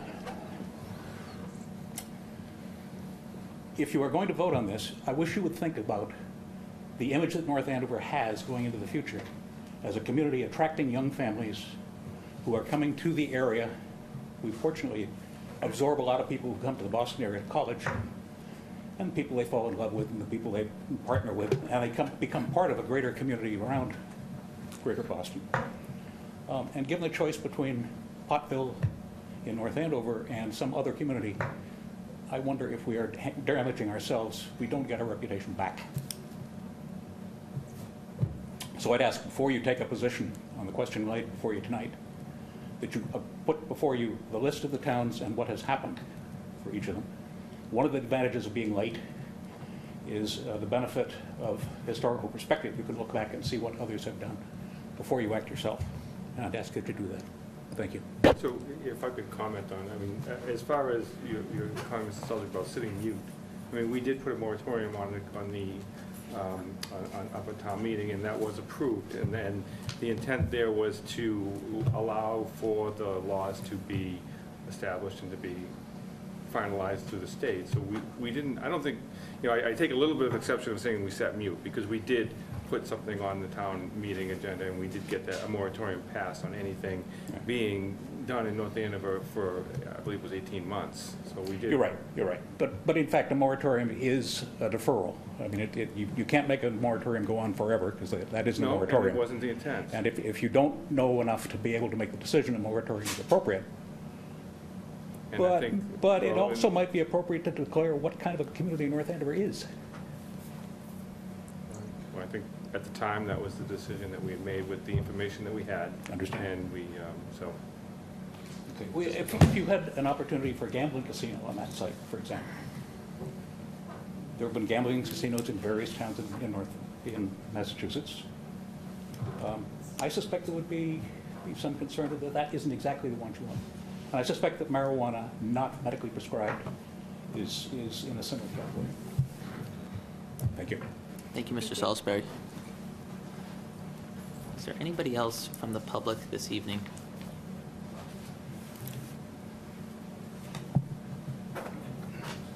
Mr. Teresi, another resident who knows the burden we share. Thank you, Mr. Chairman. Yes, it was probably 20 years ago I sat in that seat. For the record, David Teresi, 67 Salisbury Road. I have a little different perspective than my, I guess, colleague and past colleague, Mr. Salisbury. I don't think we're too late. I feel how you feel, Selectman Valancourt. We're not too late, but my fear is we're going to be too early if you guys move quickly on. And again, what I read today in the paper was this was just a discussion tonight. There was no vote going to be taken tonight, so hopefully that is the case. As Selectman Valancourt mentioned, we passed a moratorium this past May. That is the tack that I think most of the communities in the state are taking right now. They're taking a wait-and-see approach. The Cannabis Control Commission, as you know, is now going to be promulgating regulations to govern recreational, and they're actually going to take over the medical program as well. Those regulations aren't going to be supposed to be done statutorily by March 15th. As someone who works in this space, I've gone to all the CCC meetings that they've had to date. I think March 15th is very ambitious to get those regulations done. But there is a chance that it could be done, and they could be prepared to draft a good, strong recreational bylaw for the Maytown meeting. I think anything prior to that Maytown meeting would be completely premature and, quite frankly, irresponsible to go forward at this point. There's a lot of uncertainty on how it's going to be addressed. And quite frankly, I think, this today should be the start of a discussion, kind of like what Mr. Salisbury was saying. The community should have a say in this. They voted against it last November. They voted against a proposal at this past town meeting. But the rules have changed since then. This law just took effect in July. So to know the pros and the cons of whether you're hosting a dispensary or hosting a cultivation facility, I don't think the public at large knows about this yet. There are some very strong considerations to hosting a dispensary. There are. There's great revenue that could be gained. Likewise, the proposal that came before town meeting in May, they proposed having millions of dollars in tax benefits or host community benefits coming. Those may not be legal under the law now. That's the kind of due diligence this board should really look at strongly over the next several months, because I do think you have plenty of time to do a listening tour. You have the master plan committee, for example, meeting. That should be part of the conversation. I think Mr. Salisbury is correct. North Andover should weigh in on what kind of community we want to be. I think there's some people that would support retail recreational marijuana. There's some that obviously won't. But I think it's your job, it's incumbent upon you to listen to all the sides and get the pulse of the community. So that's my 2 cents. Thank you very much. Thank you, Mr. Terisi. Any other audience members?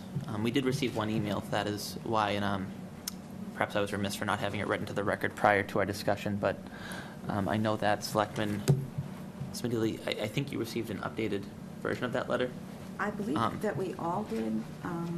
If not, I think Selectman Keene has one. So we did receive a letter from Tim Seibert of Brad Street Road, who weighed in with his particular opinion. And so that being said, if there's anybody else in the audience who'd like to weigh in, Mr. Leary, I see you here this evening. I know that you submitted written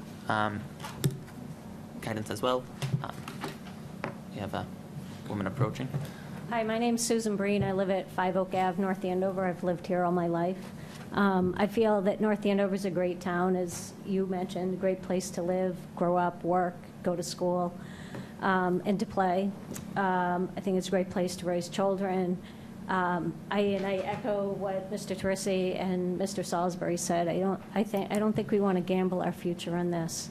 I think there's too many unknowns. 1 million square feet is a really big endeavor. And as the gentleman from the thing, we're talking about our future. We're talking about planning for our future. Let's take the time to do that and to really be thoughtful about this.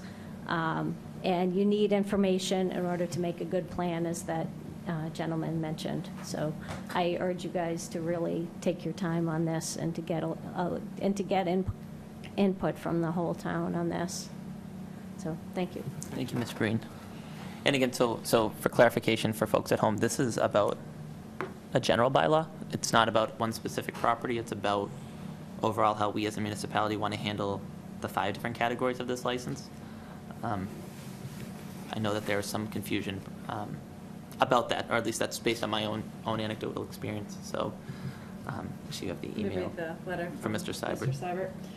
Dear Board of Selectmen, I will be unable to attend this evening's meeting, but please consider the following residents' input regarding recreational sales of marijuana. Think about what our neighboring towns are doing and consider the extremes. If every town in North Andover had sales shops, would our entry to the market be significant? What would happen if we were the only town? These are, of course, extremes, but they do show us that being an early adopter will have an effect on who comes here, for what purpose, and what kind of related residual activities take place. It is an invitation to something we don't fully understand yet, all while we are in the grip of an opioid crisis that we are at a loss to handle. This whole issue is still in its infancy. As a society, we have no idea how this will play out over the short, medium, or longer terms. We do not need to be a pioneer in this area. Unlike the medicinal production industry, there's no big first mover advantage to the town. The upside is minimal and the downside is huge. We can sit on it for a while and watch how it plays out in other towns. Sincerely, Tim Seibert, 40 West Brad Street Road. Thank you, Mr. Seibert, for weighing in. Oh, sorry, I didn't see the subsequent one. It's just what came in. This is from Anne Marie Guggenberger. As a registered nurse with over 32 years experience in pediatric health and wellness, and as a mother of 4 children, I'm completely opposed to the sale of recreational marijuana in North Andover. Also, I'm completely opposed to turning 1600 Osgood Street into a pot farm, be it for medical or recreational or any other type of marijuana. I stand firm in my belief that there is no place for pot in North Andover. Our children and our community deserve better. Thank you, thank you, Anne Marie Guggenberger. Thank you, Ms. Guggenberger. Did not check our email after our meeting started, so I appreciate that 809. work. Selectman Valencourt. 809. Is there anybody else from the public that'd like to weigh in?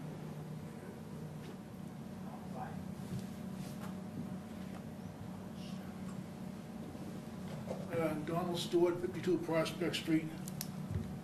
December, I've lived here 77 years. The whole thing with pot is very, right now, is you don't know where it's going to go. I do have one opinion on retail sales. Do not have retail sales in North Andover. Because it's not just the marijuana that they're coming in for.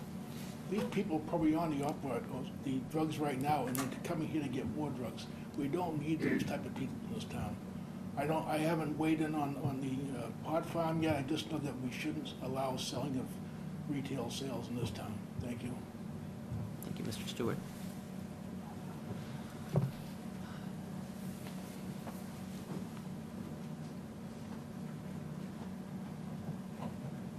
Good evening, Mr. Chairman, members of the board. My name is Dan Leary, and I'm a representative working as project coordinator with the Osgood project. I didn't intend to really speak to the project tonight, but more to a memorandum that we had submitted that I believe you have in your packet. And echoing many of the statements that were made tonight, the project of the licenses that I believe you may be discussing, of the 5 licenses that are up for discussion, we absolutely do not intend to retail in North Andover. We see no reason to retail in North Andover. We do have a need for this project to hold a cultivation and a manufacturing license. That is the key to this project. Secondarily, in supporting that is what's called a laboratory license. So many of the innovation types of tenants that would be that are interested in moving into the facility and conducting research and development have a need for this common laboratory license to be at the site. That's a huge attractor, and we're in discussions with a number of laboratories that could hold licenses in the future that would come in and set up some pretty state-of-the-art labs. The final license, which is called the Craft Cultivation Cooperative License, that's a license that's lesser understood, again, until the regulations come out. We've not stated that we don't want it. We don't currently have that in our business plan because we don't exactly see how it may or may not fit at this time. But to be clear, we do require to have the cultivation, the manufacturing, and the laboratory license available for this project. Can I ask you a question on the laboratory license, though? Is that the one you're referring to that is awarded by the federal government for controlled substances? No. To do research and development? No, ma'am. This is the state laboratory, independent laboratory license. So all the 5 licenses that I was discussing are all state sponsored licenses. The federal one that you're speaking of is a separate topic. We welcome the opportunity to work with recipients of those licenses, those grantees. But my understanding is that the federal government has not been granting a lot of those licenses. And do you see this as a requirement for this project to go forward because it is still considered by the federal government as a controlled substance, and you can't be mixing what's going on in the growth facility and using that for research and development? It's very kind of somewhat convoluted, but how do you plan to address that? The answer to your first question is no. The answer to the second question is you're correct. You can't mix them. There's protocols. There's state laws for how. And federal laws, yeah. Yes. But if you do not receive that federal license, would you be able to still move forward in doing this? Yes. The only reason I'm asking it, it's part of one of the questions, and I'm, Sure, we could put together an analysis and explain that one a little bit further. Yes is the short answer, but can we get back to you with an analysis of how the federal licenses for research and development could work with us with this project? okay, fair enough. Thank you. Great. Thank you very much. Yeah. Anybody else from the public? I mean, that being said, it is a discussion for us members of the Board of Selectmen to have. I know that this was an issue that we really, we did have the opportunity to discuss this past spring at town meeting, leading up to town meeting. We kind of touched upon it at our prior meeting. Fortunately, we do have a moratorium in place until 2018, or November 2018. So it seems that, especially in this region, communities in the past several weeks have really been moving quickly to stake a position on it. And so I will put it out to the floor about any thoughts that may be had. Get this discussion rolling. Mr. Manager, I don't know, and Town Council, having been working with the Planning Board,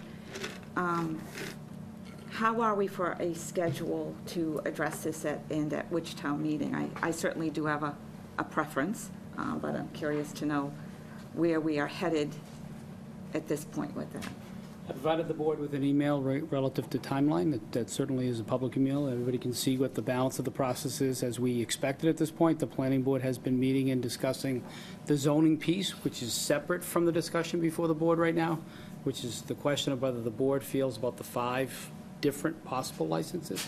The planning board is working on a comprehensive marijuana bylaw, as is most communities in the Commonwealth, as are most communities in the Commonwealth of Massachusetts. They've been working on that since, I think, August. My anticipation is, it comes up at every meeting, by the way, it's publicly discussed at every meeting. My anticipation and the reason for sending you an email with a timeline is I expect that they will be preliminarily complete by the second meeting in November, meaning that they will be ready to move forward to a public hearing process. The public hearing process commonly on our zoning bylaws takes up to 11 weeks. We typically do 3 public hearings to get feedback on any zoning bylaw. Again, the question asked is about zoning and the planning board, not about the selectmen's opinion of these 5 items.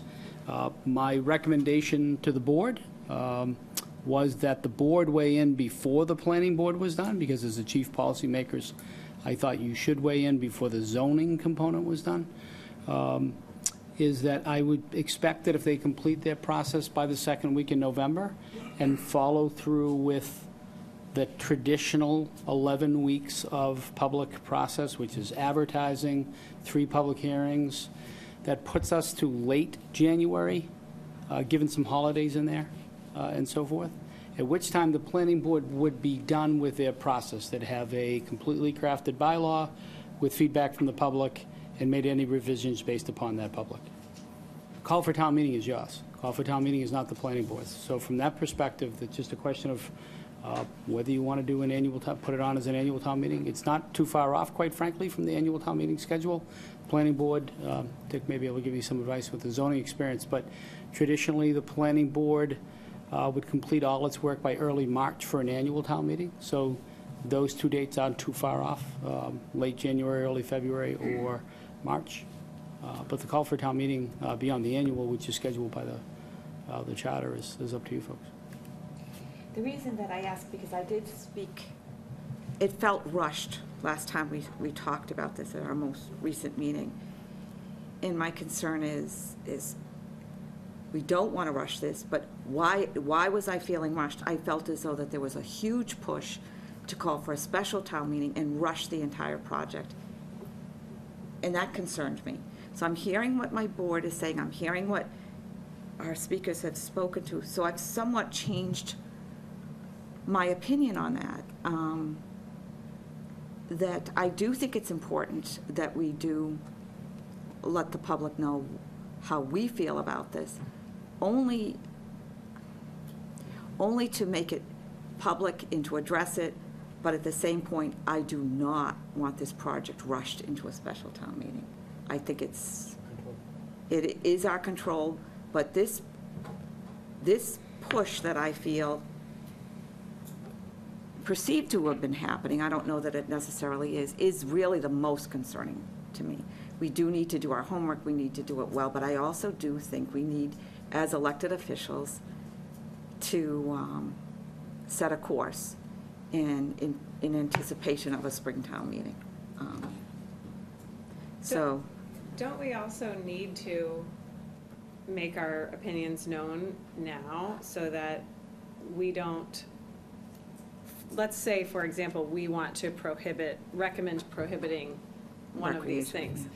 If the planning board is putting together a zoning, a bylaw that is going to talk about how to allow that thing, then that's going to be completely confusing to the public and make us look like we're not at all in alignment. So I that's agree why I with feel you. we really need to say, if we're going to allow all of it, then we probably don't need to have a discussion. But if we're going to ban some portion or limit some portion. or ban all. Or, yes, if we're going to ban or limit any of these 5 categories, it behooves us to talk about it now, so that we're not having the planning board do something that's maybe unnecessary. And that's exactly what I was saying. Recommending that, like, pick one that they're writing a bylaw for right now, and we're gonna recommend that is, exactly what we, we need to state that in advance, because they're writing a bylaw right now to.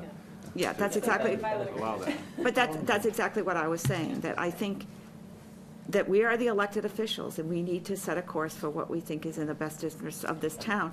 However, having said that, then a decision by the legislative body, the townspeople, would be at town meeting.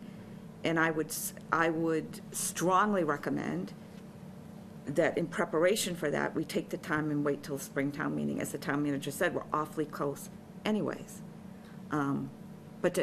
My biggest concern is we were rushing it for a special town meeting, and that frankly just really concerned me. But I'm confused now. So when you say that, we'll wait, until No, spring. we could. For what, though? For these 5 items that are before us tonight, or for the Osgood project? What I was suggesting is that for these 5 items, we as a board, for lack of a better way of explaining it, set the course, and also, as you both said, in conjunction with what the planning board will hopefully ultimately decide. I think just leaving it floating is probably not a good course of action. But the final decision is with the voters at town meeting. Yes, I mean, the outcome of this discussion is a recommendation for a new bylaw that would either ban or limit based on our discussion. And that bylaw would, yes, be voted on in the next town meeting, whenever that is. I guess we would have a separate discussion as to whether or not to put it on a special town meeting, if there were going to be a special town meeting, which we don't know, or in the May town meeting, right? And we did hear a diversity of opinions tonight. I thought that we'd get a more robust turnout, but, some saying that, we've not acted quickly enough, some cautioning us against acting too quickly. The important thing to remember is, again, this discussion is about the 5 licenses and whether we want to restrict any, some, or all of them, or prohibit any, some, or all. And then the follow-up conversation is absolutely, do we want to take whatever we decide as a board, as a bylaw? And I would imagine that's another robust selectmen's meeting down the road about whether we want to pursue a special town meeting for that piece, and or whatever the planning board pursues or produces, and then, or if we want to have to actually have this discussed at our annual town meeting. But the important thing is we can absolutely talk about whatever we want regarding this process this evening, but I intentionally put this on the agenda for this meeting, and for the next meeting it will be on the agenda so that we can discuss and kind of hash out how we feel about the 5 categories right here. And just in general, regardless of when it happened, although perhaps it does matter to us when it would happen. Matters to me. How we feel about these pieces, and you've made it open question. Does a future discussion about town meeting schedule impact your position on any of these 4? Any of these 5 licenses? I think it's really important that we get the biggest crowd, which is at the annual town meeting versus a special town meeting. A special town meeting can absolutely be for taken these, advantage does of. your, and you don't have to say your position or which ones, but does your position on timing, does the timing of a town meeting impact your position on these 5? Because we can discuss our positions this evening on these 5. We're not voting this evening. But we can have a discussion about these 5 and then have a discussion about town meetings at a later date. Only because I feel like we're talking about special town meetings before actually, discussing how we actually feel about what we would be discussing at a town meeting, whether it's the regular or a special. For me, it goes hand in hand, because to me, it's really important that in the end, this is a legislative body decision. The legislative body in a town is town meeting. Unlike a city, it's the city council, so that decision can be made quicker. Yeah, it's important to me it goes hand in But hand. wouldn't we just assume that these are going to be discussed at the regular town meeting? There is no special town meeting right now, so we're sitting before us with 5 potential licenses Regular town meeting. that we should discuss whether or not we want to No, I ban just- or limit in some way Right. at the next town meeting, Right. The next, which is in May. right. Okay, as- that's what I'm asking, okay. Oh. Yeah. We don't need, Oh. well, you were kind of Right. shaking and nodding, so No, I wasn't no, which no. one you were shaking and nodding No, to, we're but. all in agreement. This is what's in front of us, which is, the known piece is, there's an established town meeting in May. That's known. Second thing that's known is, we have 5 categories that we're in a position to make a recommendation, whether that's part of what we want the planning board to consider or not to consider. Those are the 2 known factors, right? Right. Let me see if I can throw a third in. I got 2, I'm on a roll, let's see if we get the third. This may save a little bit of time. Does anybody hear any kind of rumblings, excitement, or enthusiasm behind marijuana retailing in North Andover? I haven't. I don't think anybody on this board has. I'm putting the 5 up there in case anybody is Okay. wondering what it is. And we keep talking about the 5, so I thought I'd put that up there so So- people could So, see what that meant. let's, and I think the reason why I want to jump to this is because I find that this tends to get woven into the discussion, and I think it's a very important thing to separate out. Because if you look at these categories, the one place where there is, I think, very broad and very deep agreement is the marijuana retailing, and that there's great opposition to that. The rest of these items relate more to the proposal at Osgood. And so I'd like to think about the discussion, saying is, can we identify the pieces that really relate to where we've got agreement right off the start, and then look at how do our decisions on the other 4 relate to where we see the future for the categories of marijuana establishments in the town. Well, it's interesting that you should say that, because I addressed that question to town council earlier today. Can we break it down so that we're all in agreement on one thing? Can we act on that? Does that hurt us in any way, shape, or fashion? I don't want to put words in your mouth, but I also asked that she be here on our behalf to kind of go over some of this, so. Would you like to? Yeah. Yes, Attorney Egan, North Andover's Town Council, thank you for joining us this evening. And, yeah, thank you for coming. So I guess I think that the first question is whether or not there's any negative sort of legal impact as to having this discussion at this point before town meeting. Is that what you're? Well, that was one of them. I had several questions for you. Okay. So I would say legally there is no negative impact. Having this conversation regarding whether or not you would recommend a bylaw prohibiting any of these 5 type licenses has no negative legal impact at this point. It may provide some guidance or some input into the planning board's discussion, because they are, as you know, actively engaged in looking at a marijuana bylaw. So this may assist them in their consideration. And the follow-up is, say at our next meeting, we had a discussion, and we, like you said, like we all seem to be saying, we came to an agreement on the recreational piece of the marijuana. On the retail piece? Retail piece, excuse me. Well, that if we only got to that evening and didn't do everything all together, that we needed more time or more input on some of the other issues, that also wouldn't impact anything. Because there's still plenty of time before what we've all seemed to, without a vote, be leaning towards, which is the Maytown meeting. So you don't see breaking it apart? No, I don't see a problem with breaking it apart. Okay. At all. Look, that's a legal perspective.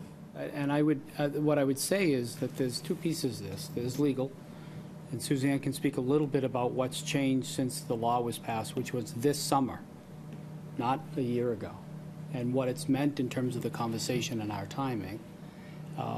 To the question of what may benefit the board and the town. So I'm not saying you can't break them apart. Clearly, Suzanne says you can.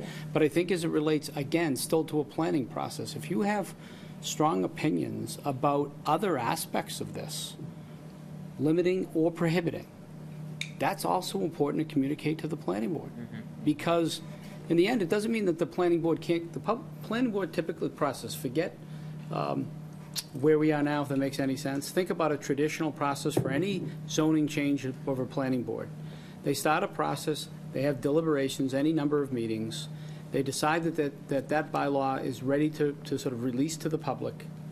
I have some experience in this. And then release to the public in the form of 3 advertised public hearings. Only one's required under the statute. We commonly do 3, and we space them in a certain way. And that is when the community provides feedback, and they make any changes, and they say, okay, we're ready for final vote on this bylaw, and then it typically moves to an annual town meeting using the annual process. It doesn't seem logical to me that the board would weigh in on those other items, which may affect any number of parts of this bylaw, after they've completed the public hearing process or after they say they're ready for the public hearing process. Again, as the chief policy-making board in the community, your opinion expressed to that planning board. That was what I've said to you last week, 2 weeks ago, 3 weeks ago now, and I'll repeat to you again. I think if you want to voice, the best time to use that voice would be before the planning board completes its work. That's just an opinion of mine, but I guess you pay me for my opinions, and I don't live in Linfield. And but beyond I that, agree with that opinion. I think it makes perfect sense. I don't think I need the world to know where I live, but beyond that, I don't live in Linfield. But I think it's important that, from that perspective, you weigh in. And so you may be stronger about one piece, and I respect that, but the tougher ones should be taken up, and you should have an opinion on the tougher ones I too. think that it's important to remember that this is about restricting or prohibiting. If we take no action, we've taken no action, and that allows it. And it's up to the planning boards. It's what they've produced and what that bylaw is that may end up getting passed that would manage it. And I think that we should not abdicate our opportunity to weigh in on this in general, but also to help inform the planning board, as they are clearly working on their own schedule right now anyways, as is their right. As they are managing other planning board projects that come before them too. This isn't the only thing that they have to work on, so that they're busy, you know. Yes, all the more reason why I think we should provide guidance to them, rather than let them figure out on their own what they think, the 5 individuals on this board are thinking. But, I mean, there was Selectman Nobley did decide to jump in on number 2. So number 2 is a marijuana retailer license. It sounds like that may be one that I think perhaps Selectman Smedili, you're ready to discuss as well. I mean, does anybody want to jump in with thoughts? I certainly would not support a marijuana retail license in our town. We, as some people have spoken and sent letters in, this is all frankly new to the United States still, very new to the state of Massachusetts. And I think what Mr. Seibert said was perfect. Why are we in such a hurry? Let's take a look to see how it's doing in other communities. I just don't think and I also personally don't think it suits our town's image very well. And I think I've made that very clear. I would never support that. But. I think Ms. Go ahead. I was just going to say, I would agree with that. I would weigh in as that as well. I don't think, having seen some of these retail shops in other states, and I don't care how you dress it up, it just doesn't look right, and they don't seem to ever look right. And I think anything that we get that close to the public with is very risky in this case. So yes, I would support that as well, that as far as retail shops concerned, that, you know, I would definitely support however legally, what are the terms, whether it's a ban or a prohibition or whatever, of retail shops in the town. I would support that as well. If we're starting with that one. If we're starting with number 2, since Chris, you put that on the table. When I think of number 2, I agree with what Mr. Seibert said in that it's not clear to me what being the first mover in terms of retail brings. It's not the same as the cultivation, which has a host community agreement and so forth. So it's obviously, you know, the first one to market is not necessarily the most successful. So I don't really see that benefit. Also, I think we need to consider the fact that neighboring towns have not allowed it, which means those people would be coming to our town for this purpose, which I'm not sure we want. So I'm in favor of not allowing retail. My biggest concern along that line is we become the first community, or I should say the northernmost community in Massachusetts then along the 93 corridor, the Route 93 corridor, to allow it. And you know, so much of the coverage and discussion about the opioid epidemic, and I have to say I don't, there are parts where I see they intersect and parts I don't. This is one area where I think that there is an intersection. It's more geographic than it is as far as, you know, cause and effect. And I think that, you know, we keep hearing about how it's more other communities getting into little tiffs with neighboring leaders about who's coming from what state to this part of our state to, you know, procure illegal substances. I can't imagine that us being the only retailer, or certainly the only community allowing retail as close as we are to 93, I can't imagine that's going to be a good thing. And 495. I mean, it's right there. It's right That off. is true, although as was pointed out, there are several communities, you know, between us and New Hampshire on 495 that have several more hurdles to jump through if they want to prohibit this. True. But, I mean, certainly, you know, that's a big source of anguish, I think, in the city of Lawrence, for instance, is that it's a problem fueled by outsiders a lot of times in that community. And if you have people traveling, again, we have states like Maine and Vermont, New Hampshire that, I mean, not so much Vermont, but New Hampshire and Maine, that, you know, have not legalized this product. And so if the closest community to these two states and residents of these states to access legal marijuana is us, that's an interesting hook. And I'd like to say that I'm more open-minded in general, but then when you consider the geographic piece, it definitely I think gives you pause. I think that's a good point. I think that's a very good point. If we would be the only one. For recreational. Retail. Retail. So if we separate out that, I think it's a fairly short discussion and fairly clear. So let's move to really the piece that our input is significant in terms of guiding where the planning is, and that's the category of cultivation and manufacturing. We've had the opportunity to, there's been a lot of discussion about getting information and where are we now? And one of the things that I appreciate is that after that town meeting, which, by the way, we talk about how this community voted. Remember, 60% of the people who showed up for one of the largest town meetings we've had this millennium supported a bylaw change. And recognizing that we have a project in hand that's worked very hard to give more definition and more information. And so looking at this as through the eyes of having a kind of an innovation hub and a medical research center, that's really what the manufacturing and cultivation as I look at it. And that's why I'm, very open to us allowing this. So I'll start with that opening.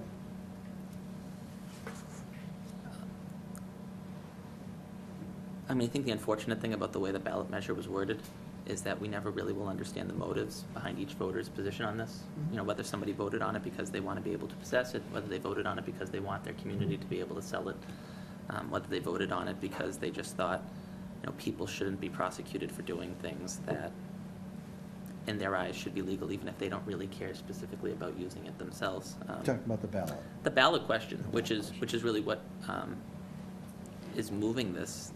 Which was issue. put together by the people who would profit from it. That's the problem. But Chris was talking about the town meeting vote. He said a majority of town meeting voters voted for to a bylaw change. to expand the zoning. Right. The zoning. Right. Okay, I just want, because you referenced that, I wasn't sure if you misunderstood. But the general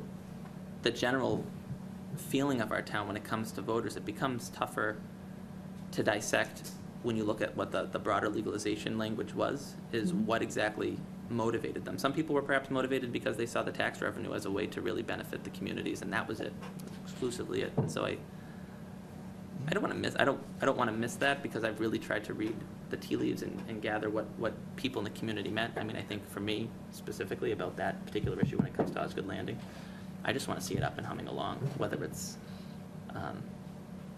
marijuana related or some other type of industry. I just want to see it, back at capacity, filled and working. But what's your point about, the way people thought about when they went to the ballot? I mean, what's your? I think it's the remark about how 60% of the people at town meeting voted a certain way. I think it's always important to remember, because North Andover may have voted against it in general, but I mean, there's a lot of people are motivated by very different things.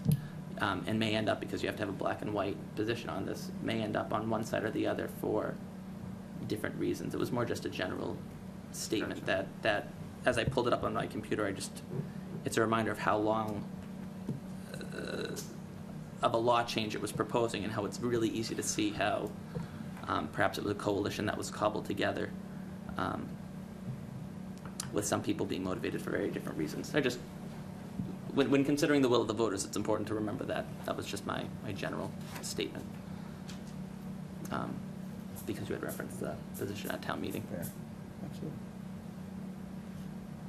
So in terms of how we feel about cultivation and manufacturing, I do not want to put a ban on it. I've said publicly that I think that the Osgood project is something that could be great for our town.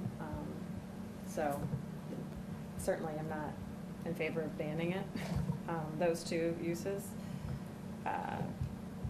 nor the laboratory testing use, because I think that an integral part of the vision that they've laid out is around, the innovation, the labs, the testing, the horticultural, indoor horticulture companies that would be coming there. I mean, I think the innovation piece of it really is what makes it different. I mean, their vision is to be leading, high-end technology, low touch, a high-end facility, not a garage manufacturer moved to a storefront. And the testing and innovation is what is integral to that. So I'm supportive of, I don't want to ban the testing either for that reason. And I think what is integral to it too is the security, and the facility itself is a secure facility. It's fenced. It's got, there'll be security there. It'll be internal grow houses, so it's a secure, clean environment, as opposed to when you start looking at craft marijuana cultivator cooperative. I don't quite understand what that fully means, but it says in the definition, a marijuana cultivator comprised of residents of the Commonwealth organized as a limited liability company or limited liability partnership under the laws of the Commonwealth. I don't fully understand what something like that would look like. Is that a bunch of neighbors getting together and turning their backyards into a grow facility? under this law, or, similar to what we have today, where we have, some great craft beer manufacturers popping up everywhere? Is it similar to that? I mean, I don't know. I don't fully understand number 4 on there, so that's something that kind of scares me, because I don't know fully what that would entail. I mean, agree I think with the further away from the public that we have, I think the greater comfort we have that, we're making it the right decision. But when you get into retail or this craft marijuana cultivator, I think it seems like it's getting closer and closer to the public. So I get less of a comfort to that. I agree with you on that as well. So Going back to what, So to help the board to provide you additional information before next meeting on that component? Yeah, I think it would. I mean, I don't know, again, what that means and there is a definition in here, but it doesn't really give me comfort to It know. definitely feels like it could be a few people who had a garage In a shop and garage, they want to go exactly. put it together and make it a little bit more, Yeah. like a food co-op too. Yeah, so I'm not really So in you favor need a of that. practical application of that definition. Yes. Right. Okay. Yeah, we But can work on getting it. back to what Regina said, with all respect to your position, that's a very small portion of the operation in comparison to the 1 million square feet of growing, is the research and development. And it is, even at, not to put poor Dan on the spot, even to his admission, they're not quite ready for all those permits, and we still don't know the federal government's piece to that. So I am not inclined to be supportive of that. I'm more inclined to do a wait and see before we step into that. You're talking about the laboratory testing? I am. But to me, I thought that was a significant piece of it, because that was where, we were going to get the advances in detection and Right. advances in removing some of the, or forwarding the product for better medical use, and getting that. I understand that, and I do understand that. But as of right now, there's no definitive answer as to whether we can do that because of the federal law. There's a whole series of, and again, it's a very small portion of it, that it still concerns me that we would base some of our decision on something that we really is still an unknown. But isn't didn't this- Mr. Leary say that the federal law wasn't part of this? I thought he said that clearly several times over. So I mean- just separating the issue, not weighing in the merits of the case. The 5 items before you are absolutely the local jurisdiction. The license, there was some confusion back and forth about federal government. This is about what happens in Massachusetts. There's not whatever is required in a federal license is not pertain to that item which is being currently discussed. I guess I don't agree with you on that. I Okay. still think the federal government still could step in and say, we're not allowing it. So But if in that scenario, they're stepping in and saying that if you had your way, we wouldn't be doing anyways. Yeah. And so they'd be coming in and saying, no, you can't do it. And that's, I don't know why we wouldn't say, let's try this until the federal government says no. Well, the federal law, the federal license for testing is because they're leveraging federal funds, I thought. I mean, this is completely unrelated. This is a person who creates a medical device for a breathalyzer type device or whatever, goes to the state Cannabis Control Commission and gets a license to test, using cannabis to test this product they're creating. They don't have to go to the federal government. I mean, what you're saying is the federal government could come at any point and shut down everything. I mean, my understanding We have is an the federal attorney here. government is. sorry. Oh, yes, we have an attorney here. Maybe Very I good, can thank you. help explain this. So I think what you're thinking of is back when we had the earlier discussion on the bylaw that was proposed at town meeting. There was some discussion about a federal laboratory testing that was granted through licensing, through a federal license. Exactly. And this is totally separate from that. So that is something that was discussed last year. That was a different type of entity. And this independent testing laboratory is a different entity, and it's something that would be licensed purely under the Commonwealth of Massachusetts. And it would be a business that would be conducting testing for the industry, for the marijuana industry, and does not have anything to do with the federal government. So the state of Massachusetts will grant a number of licenses for people to use marijuana in certain ways. And one of the ways that they're going to allow them to use marijuana and to use it commercially and have a business and make a profit off of it is through this setting up an independent testing laboratory, which is completely separate. Like, I forget completely about all the other discussion about those laboratory testing sites that the federal government had done before. So this is completely separate, and this is just for this new recreational or commercial marijuana industry. And that's what this is relating to. And it does not at all relate to any federal licensing or testing at all. So what you're saying is, this is the part that is confusing to me and perhaps other people as well, that there is a federal law on regulating the testing of a controlled substance, which by federal law is still, marijuana is considered a controlled, excuse me, it's the end of the day, controlled substance. So is this Massachusetts, as many other states that are exercising states' rights and just ignoring the fact that marijuana, the use of marijuana is still illegal by federal law? It is, well, answer that question to me. Is marijuana still considered illegal by federal law? Under the federal law, yes. It is, okay. That's where I'm going with it. Right. And so what is before the board and on the local level for the municipalities is whether or not you're going to prohibit certain uses which will be licensed under the state, the Commonwealth of Massachusetts.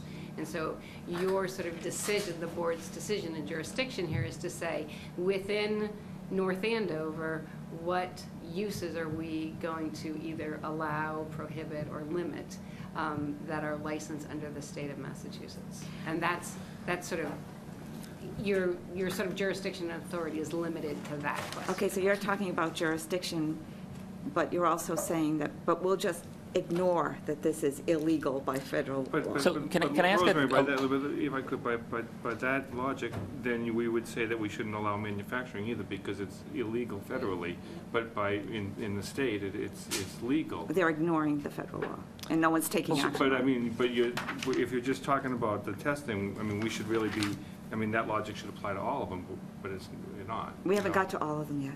Can I ask a liability question? So if I could, I'm going to ask, so Attorney Egan, right now, we're talking about whether it's legal or not federally.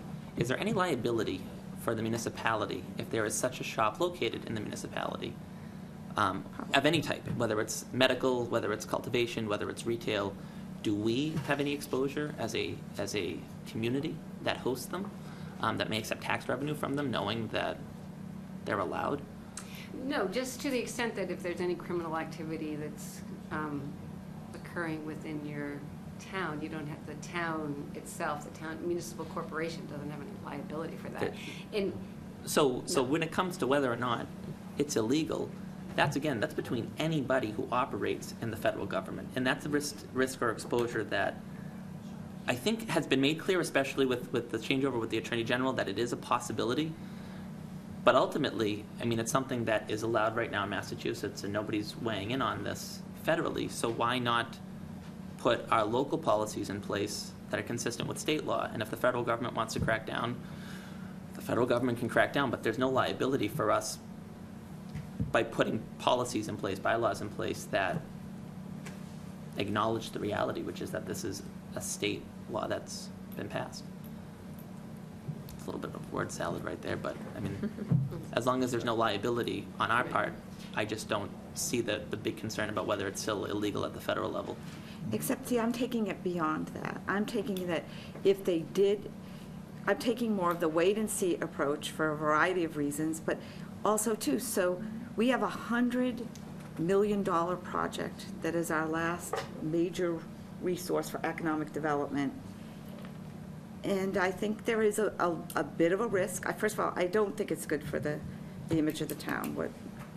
I should put that out. I'm sure everybody's already figured that out. But we're putting all our eggs in this basket and for a $100 million project, and what if all of a sudden the federal government does step in? I think we should be more. If I may, just to stay consistent, so the earlier argument about our opposition to retail is that our community voted against it. On the flip side, we have a 60-40 vote from our community, and it's consistent across all neighborhoods, ranging from 58% to 62%. Over 62% of our town in 2012 voted for medical marijuana. And so take that in addition to our town meeting discussion where 60%, though we needed 60% of people who chose to show up at our town's second largest town meeting in history also voted for this. I think that it's worth taking that into consideration, and certainly for the sake of consistency of this board, at least treat it as fairly as we're treating, the will of the voters and how people have already registered their opinion. If that's what we're using to measure the second, and it's no longer up, but the second licensing requirement of whether we're going to pursue retail, I just don't see how.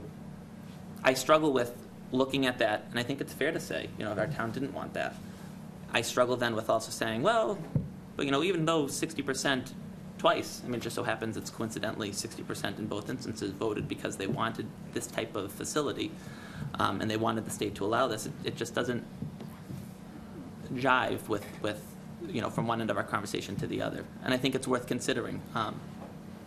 That 60% of our town said, well, despite the federal government's position, this is what we'd like to see pursued. I'd also make the case, or not the case, but the fact is, our investment here is in time and creating an opportunity. It is the entrepreneur's risk in how this proceeds. If you want to look at it at a simplest level, the opportunity is all the upside in terms of return. And if you look at this and you say this has been a golden project for us, well, let's put it cold and clear. It hasn't produced anything close to what our hopes were over the past 15 years. And it's like that story of waiting for your ship to come in. The ship may not be of the sail or the shape that you expect, but it's still a ship that's coming in. And there are not many that come in at this timing and this kind of opportunity. And I think when I look at this and you say, what is the image I see is the flip side of this, which is to be a part of a community where you can say, we have the reputation for being an innovation hub. We're attractive because it's a medical research center that's based in our own community. If I came to most citizens and said, that's an opportunity, would you like to have it? I think people would be lining up around the block. Not just because we say it's cannabis, we say no. If it was opioids, would we say no? Well, there are manufacturers all around here. I don't see anybody saying we don't want them to open up their research facility in our community. And so that's why I look at it in terms of reputation. It's a reputation opportunity. I don't disagree with that. I don't disagree with that, but that's a small percentage of this project. The biggest percentage is the cannabis that's going to be used for sold for recreational use, hopefully in North Andover. But that's the small percentage of the project. If this was a big pharmaceutical, it's just totally different. I'm not so sure. I'm not so sure that you can say it's the smallest percentage or not. I think that's almost a red herring. I think to try and segregate it out, the fact of the matter is this is a facility that has the opportunity to cultivate, to manufacture, and to create a product that can be used in many ways that are legal or are part of research. And we're looking at, coming back to our issues here, do we want to say to the planning board, we endorse or we do not restrict the opportunity for manufacture, for cultivation, and for laboratory innovation? And I say clearly, we should not restrict any of those three. So can I jump off that point to maybe a question for Suzanne? Because the questions before the board are limit, prohibit, or not, right? And so as you continue your deliberations and ultimately vote, When it comes to prohibit, that's pretty clear, right? If it comes to limit or not, those become less clear. Obviously, if there's no limit, you take no vote, right? If there's no bylaw, then there are no limits. So are there places, as you further the dialogue, in the categories, let's say for a second, setting aside retail, where you would limit? So you've had this sort of discussion about prohibit. I'm not leading, I don't know where that conversation went, but are there places where you would limit? Because it's not just prohibit or not, it's prohibit, limit or not. Well, what would be an example of limit? Like, So, Teed you up. thank you. It would be to the number of licenses. So you would say, you would limit the number of either retail shops or cultivation centers in North Andover to, you could say 5, you could say 1, 2, or a number. If you have, there's no prohibition or there's no limitation, then your only limitation would then be by the planning board and where they would allow that use.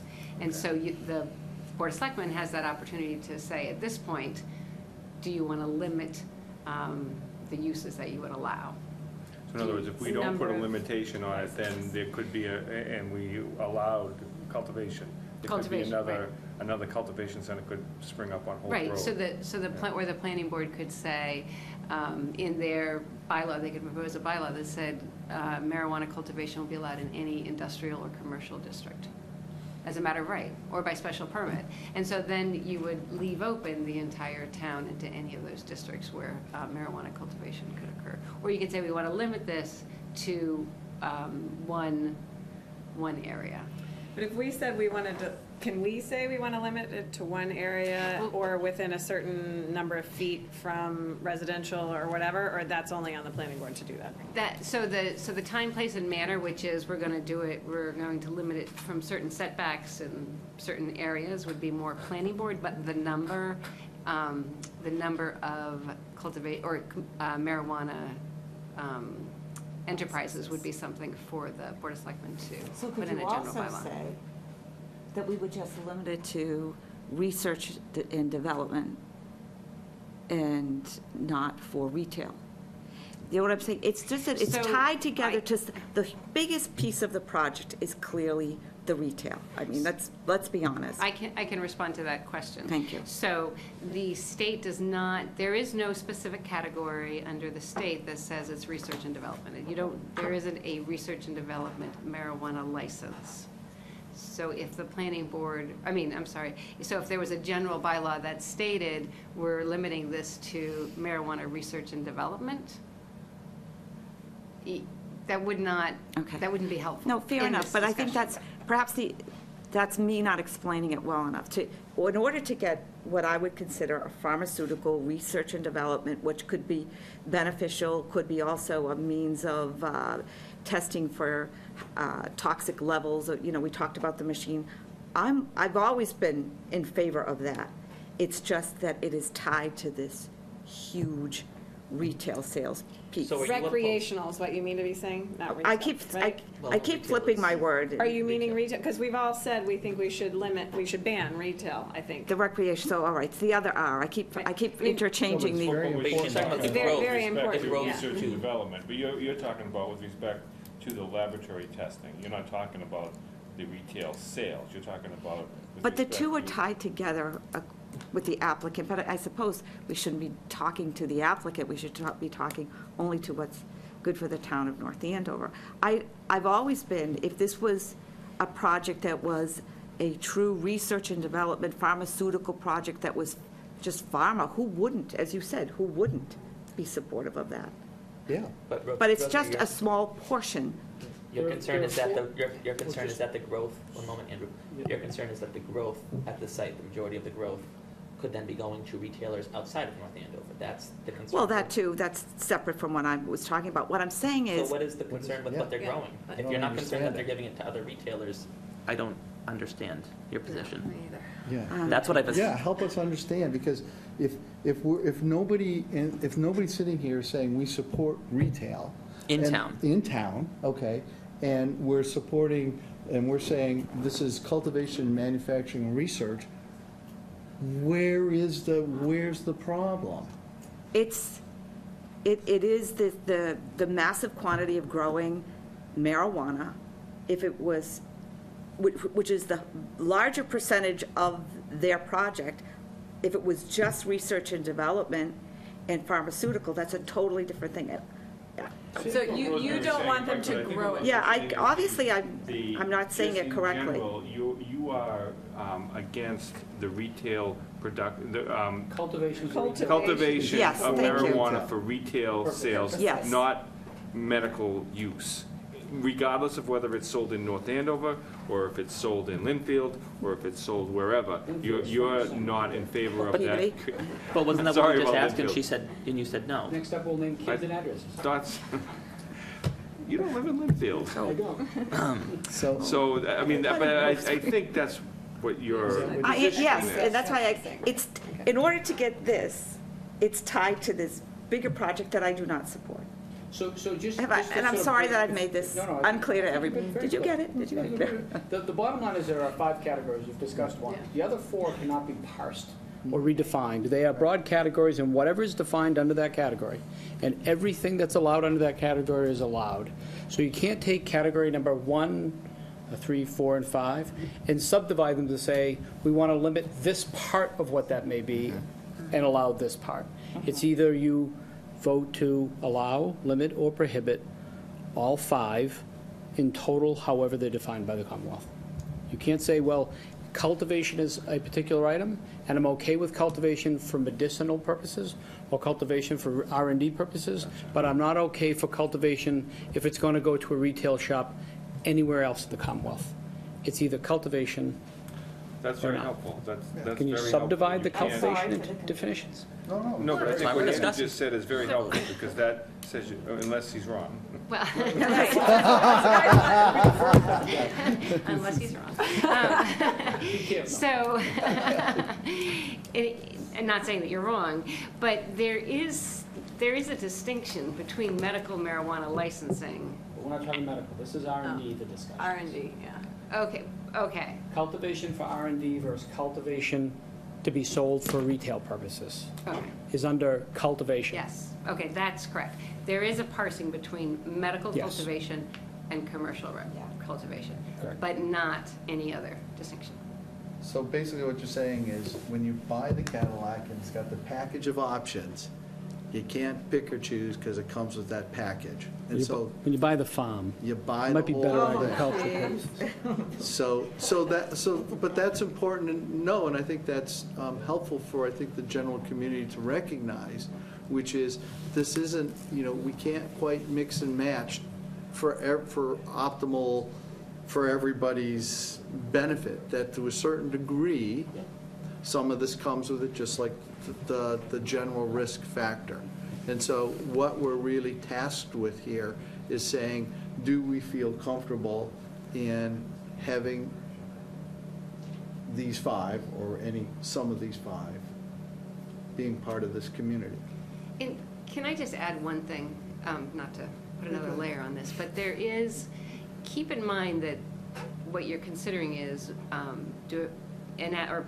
adopting a general bylaw. But there's also the aspect of the host community agreement and each particular obtaining that license to operate in North Andover. So you still have some control. You're not, by adopting this bylaw or not, you're not giving up all control over what can be located in the town. I think that's an important piece to keep in mind. They got to go through the rest of the process. They have to go through the rest of the process. They have to go through the licensing process. You have to have your zoning process and the rest of that. Good. Can I ask a question? If anyone knows, do we allow, right now, if I'm comparing marijuana to alcohol, obviously we provide alcohol licenses for retail. Do we have whatever the equivalent cultivation would be, a distillery or brewery or whatever? Do we have any of those licenses? Do we allow those in North Andover? I don't know of any business like that here, but I'm just curious if I don't think we have any breweries. If I can draw a parallel. distilleries, yeah. But is there a license if one wanted to come do they have to, do we have a limited number Well, of there's licenses, or do we restaurants that treat do it? I think he needs like a microbrewery comes Right. into town. Yeah. I don't know Yeah. of any breweries. So- We don't, I don't think we have any. If they sell on premise, it's an on-premise license under the ABCC statute. That's the only way I think they would end up doing it. If they're producing it and selling it, that they're not licensed in the same way. In other words, if they're putting in kegs and selling it wholesale, there'd be land use matters. If it was produced and put on tap and put in the restaurant, then they'd go to local licensing for on-premise consumption. Okay. Another question I had in terms of the limiting or restrictions that we can put, I assume signage and any limits we would want on signage would be the planning board, or would it be us? Because I, for example, even if I'm for this whole vision of the business proposal at Osgood, I might not want a huge marijuana leaf on the, as the logo, as an example. I don't know, something to think about, but I mean, would that be our purview, or would that be I the think that would planning be part board? of the planning board as they craft the zoning and how they want that Or signage. maybe the to host look. community agreement, you throw that in They there could have as a well. sign bylaw But there's- specifically. There's a. I'm trying to get a sense of the There is a sign. restrictions Right, that you so- can get, that was an example, okay, but I'm trying to so- get a sense of the restrictions that we could put. Okay, for so it. North Andover has a sign bylaw, and it's kind of a combination of both zoning and general bylaw. And so you could adopt sign bylaws with regard to marijuana that are similar, that are We could do that. consistent with the rest of your sign bylaw. Can we also limit size? Of the signs. No, I'm on a. Size of the sign or size of the I'm sorry. site? It's me. Size of the facility, size of the project. So, like, we allow a cultivator, but the cultivator can't exceed X number of square feet. Yeah, there you go. That would Is be that- part of the planning board's zoning recommendation, right? That's their. Well, that's what I'm Because right now, it's asking. 25,000 square feet, and they're trying, and they're writing a bylaw that's going to potentially change that. But the that question size. is that flexibility I don't is know that they exclusively within their can limit purview, or? In terms of a general bylaw, I don't know that we have one. I'm not quite sure about that. It's something to look into. I would like to look into that. That's why I brought it Because up. I think that the regulations may address that too, so we're waiting on the regulations for commercial marijuana, so that they may address those issues. But certainly the planning board is considering that at this time.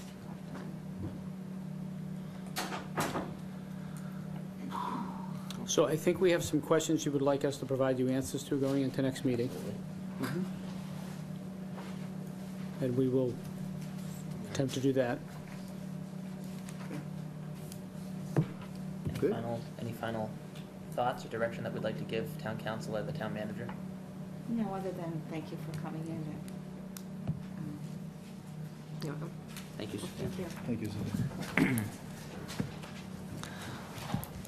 So, Where does that leave that was us? actually, that is the end of old business. It brings us next to new business, and we have none on the agenda this evening.